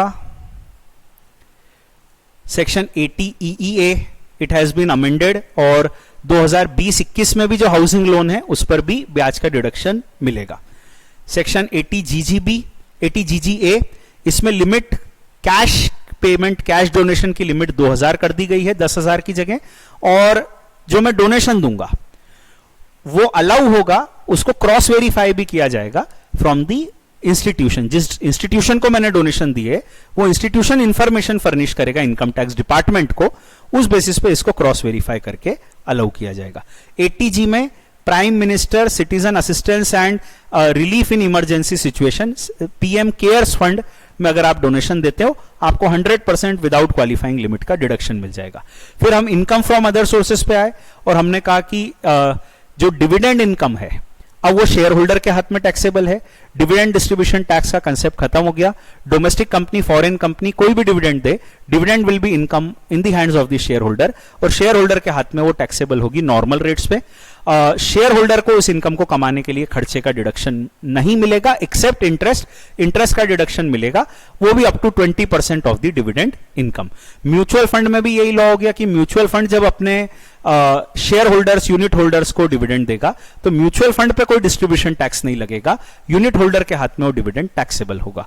फिर हमने ये पढ़ा कि under the section 80M inter corporate dividends जो होते हैं, इंटर कॉर्पोरेट डिविडेंड्स के केस में एक डोमेस्टिक कंपनी को अगर दूसरी डोमेस्टिक कंपनी से डिविडेंड मिलता है तो जो डिविडेंड मिला है वो इनकम में से माइनस हो जाएगा subject to the amount given as dividend. तो डिविडेंड रिसीव्ड और dividend paid whichever is less minus हो जाएगा, whichever is less will be allowed as a deduction under 80M। उसके बाद हमने कैपिटल गेन रिलेटेड 2-3 प्रोविजन पढ़े। Capital gain में एक प्रोविजन हमने ये पढ़ा कि जो सेक्शन 43CA है, सेक्शन 50C है और सेक्शन 56(2) है, इन सभी में टॉलरेंस लिमिट जो थी, एक्चुअल कंसिडरेशन और stamp value whichever is higher वाला जो कंसेप्ट था, उसमें पहले टॉलरेंस लिमिट थी 5%, 5% तक का डिफरेंस एक्सेप्टेबल है। अब वो लिमिट हो गई है 10% और 10% तक का डिफरेंस एक्सेप्टेबल है। दूसरी चीज हमने ये पढ़ी कि substitution of cost with the fair market value of 2001, उसमें इमूवेबल प्रॉपर्टी में the stamp value will be considered as the fair market value of 2001। ठीक है, एक्चुअल जो आपकी हिसाब से जो फेयर मार्केट वैल्यू है वो, but the maximum which will be considered as the fair market value is the stamp value of 2001। फिर अपन ने कॉस्ट इन्फ्लेशन इंडेक्स देख लिया 2020-21 का, उसमें कोई बहुत बड़ी बात नहीं थी। उसके बाद हमने we went to the provision and we went to the provision of the return of income. तो रिटर्न ऑफ इनकम का जो प्रोविजन है विच इज सेक्शन 139(1), उसमें due date of filing of return has been amended, and if you remember that due date of filing of return as such उसमें audit assessee की change कर दी गई है। और आप देखोगे प्रिसाइजली ऑडिट एसएससी के केस में पहले जो due date of filing of return थी वो थी 30 सितंबर, अब वो due date of filing of return कर दी गई है 31 अक्टूबर। पर खास तौर पे यहां जो चेंज है वो ये है कि आपको ऑडिट तो 30 सितंबर तक ही कराना है, पर जो रिटर्न है वो 31 अक्टूबर तक भरना है। तो मान लो टैक्स ऑडिट है जैसे 44AB में, तो टैक्स ऑडिट होगा तो 30 सितंबर तक, ऑडिट रिपोर्ट अपलोड हो जाएगी 30 सितंबर तक, पर जो रिटर्न ऑफ इनकम है वो फाइल होगा 31 अक्टूबर तक। दूसरा अमेंडमेंट ये आया है कि जो पार्टनरशिप फॉर्म है उसमें वर्किंग पार्टनर हो या स्लीपिंग पार्टनर, सभी के केस में रिटर्न की ड्यू डेट हो गई है 31 अक्टूबर। फॉर्म का अगर ऑडिट होता है तो उसके सारे पार्टनर्स की रिटर्न की ड्यू डेट हो जाएगी 31 अक्टूबर। That is the change which has come out. उसके बाद टीडीएस में अपन ने देखा कि जो जितने भी टीडीएस के प्रोविजंस हैं उसमें इनफैक्ट 14 मई से 31 मार्च के बीच में उन्होंने कंसेशनल रेट ऑफ टीडीएस दे दिया अधिकतर सेक्शंस में, and the idea of that was to somewhere encourage the people to boost the liquidity in the market. That was the idea of that amendment. And I said it why it has come out basically. It has basically come out to give liquidity, because in the lockdown and post-lockdown era, it is very difficult for the business to run themselves. तो liquidity देनी थी economy में, उसके लिए ये किया गया है. उसके अलावा कुछ सेक्शंस हमने देखे, जैसे 194J, उसमें 2% का जो टीडीएस का रेट था उसमें पहले था कॉल सेंटर को अगर पेमेंट कर रहे हो तो 2% का रेट लगेगा, पर एक और उसमें ऐड कर दिया गया है कि अगर कोई फिल्म डिस्ट्रीब्यूशन के लिए royalty fees for technical service दी जा रही है, if the payment is for distribution of film and the nature of payment is royalty fees for technical services, तो वहां भी 2% 1.5% का रेट ऑफ टीडीएस लगेगा. उसके बाद हमने देखा कि 194 सेक्शन था टीडीएस का. कंपनी जब शेयर होल्डर को डिविडेंड देती है तो 10% के रेट पे टीडीएस कटता है. वो सेक्शन पहले भी था, अभी भी है, पर अब उसका प्रैक्टिकल रिलेवेंस आया है. तो अब डोमेस्टिक कंपनी अगर रेसिडेंट शेयर होल्डर को डिविडेंड देगी तो सच में कंपनी को रेसिडेंट शेयर होल्डर का टीडीएस काटना पड़ेगा एट द रेट ऑफ 10% और 7.5% एज द केस में भी. एंड मोर ओवर यहां लिमिट है payment to a person in a year, अगर 5,000 तक है तो टीडीएस नहीं होगा. 196A, इसके अंतर्गत हमने कहा कि अगर म्यूचुअल फंड अपने यूनिट होल्डर को, नॉन रेसिडेंट यूनिट होल्डर को डिविडेंड देता है तो म्यूचुअल फंड को नॉन रेसिडेंट यूनिट होल्डर का टीडीएस काटना पड़ेगा 20%. Of course no TDS should be done अगर म्यूचुअल फंड में जो इन्वेस्टमेंट था वो एनआरई अकाउंट से था या फॉरेन रेमिटेंस से था. इसी प्रकार से 194K सेक्शन आया है. म्यूचुअल फंड अगर रेसिडेंट शेयर होल्डर को डिविडेंड देता है तो mutual fund resident share holder का डिविडेंड डिडक्ट पे टीडीएस डिडक्ट करेगा 10% की रेट पे. And no TDS should be done अगर जो डिविडेंड है वो 5,000 रुपए तक है. तो ये बात अपनी हो गई थी. उसके बाद अगली चीज आती है what we studied is 194N. 194N के अंतर्गत कैश में अगर बैंक से आप 1 करोड़ से ज्यादा का विड्रॉवल करते हैं, पहले यहां पे सिंगल अकाउंट का था, एक अकाउंट से अगर मैं 1 करोड़ से ज्यादा का विड्रॉवल करता हूं तो टीडीएस कटता था 2% की रेट पे. अब उन्होंने कह दिया फ्रॉम 1 और more account in that bank. तो उसी बैंक के अगर मेरे मल्टीपल अकाउंट हैं और उससे मैं 1 करोड़ से ज्यादा का विड्रॉवल करता हूं तो 2% की रेट पे टीडीएस होगा. और अगर मैंने पिछले 3 साल से रिटर्न नहीं भरा है तो फिर मेरा टीडीएस 20 लाख से ऊपर के विड्रॉवल पे ही हो जाएगा 2% की रेट से, और 1 करोड़ से ऊपर के जो विड्रॉवल है उसके ऊपर 5% की रेट से टीडीएस होगा. 194O सेक्शन नया आया, वो मैंने आपको बताया कि ई कॉमर्स ऑपरेटर अगर ई कॉमर्स पार्टिसिपेंट को पेमेंट करता है तो ई कॉमर्स ऑपरेटर की जिम्मेदारी है कि वो पार्टिसिपेंट का टीडीएस डिडक्ट करे at the rate of 1%, which will be 0.75% in the case of transactions between 14th May to 31st March. और आखिरी में ये बात आती है कि अगर वो 5 लाख तक का ट्रांजैक्शन है, मतलब 5 लाख तक का साल का पेमेंट है जिसमें वो पार्टिसिपेंट ने अपना पैन भी दे दिया है और वो इंडिविजुअल एचयूएफ है, तो no TDS shall be done. छोटे मोटे घर से कई सारी महिलाएं, कई सारे लोग छोटे मोटे गुड्स बेचते रहते हैं, उनका कहां बिचारों का टीडीएस करोगे? 5 लाख तक के ट्रांजैक्शन पे टीडीएस नहीं होगा. एंड देन लास्टली मैंने आपको बताया 194A एक्सेट्रा, वहां पे एक तो लैंग्वेज चेंज कर दी गई है, तो सिंपल कर दिया है कि वो बिजनेस के केस में 1 करोड़ तक का टर्नओवर है पिछले साल का, और प्रोफेशन के केस में 50 लाख का टर्नओवर है पिछले साल का, तो टीडीएस नहीं होगा. Instead of referring to the section 44AB in the case of individual HUF only. दूसरी बात यह आती है कि पहले कोऑपरेटिव सोसाइटी जब मेंबर को ब्याज देती थी तो टीडीएस नहीं होता था. अब ये हो गया कि कोऑपरेटिव सोसाइटी का टर्नओवर अगर 50 करोड़ से ज्यादा है और वो मेंबर को ब्याज देगी तो टीडीएस होगा. ऑफ कोर्स तभी होगा अगर इंटरेस्ट इज मोर देन 40,000 और सीनियर सिटीजन के केस में if it is more than 50,000. तो ये अपना पूरा डिस्कशन हो जाता है पार्ट 1 ऑफ द अमेंडमेंट्स. अब ऐसे ही अपन पार्ट 2 ऑफ द अमेंडमेंट्स देख लेंगे. So you have to wait for a week, you will get part 2 of the amendments, and the entire set of amendments will be done, right? Thank you very much. Please see this video carefully and at least 2 to 3 times so that you have all the concepts clear in your mind. Thank you very much.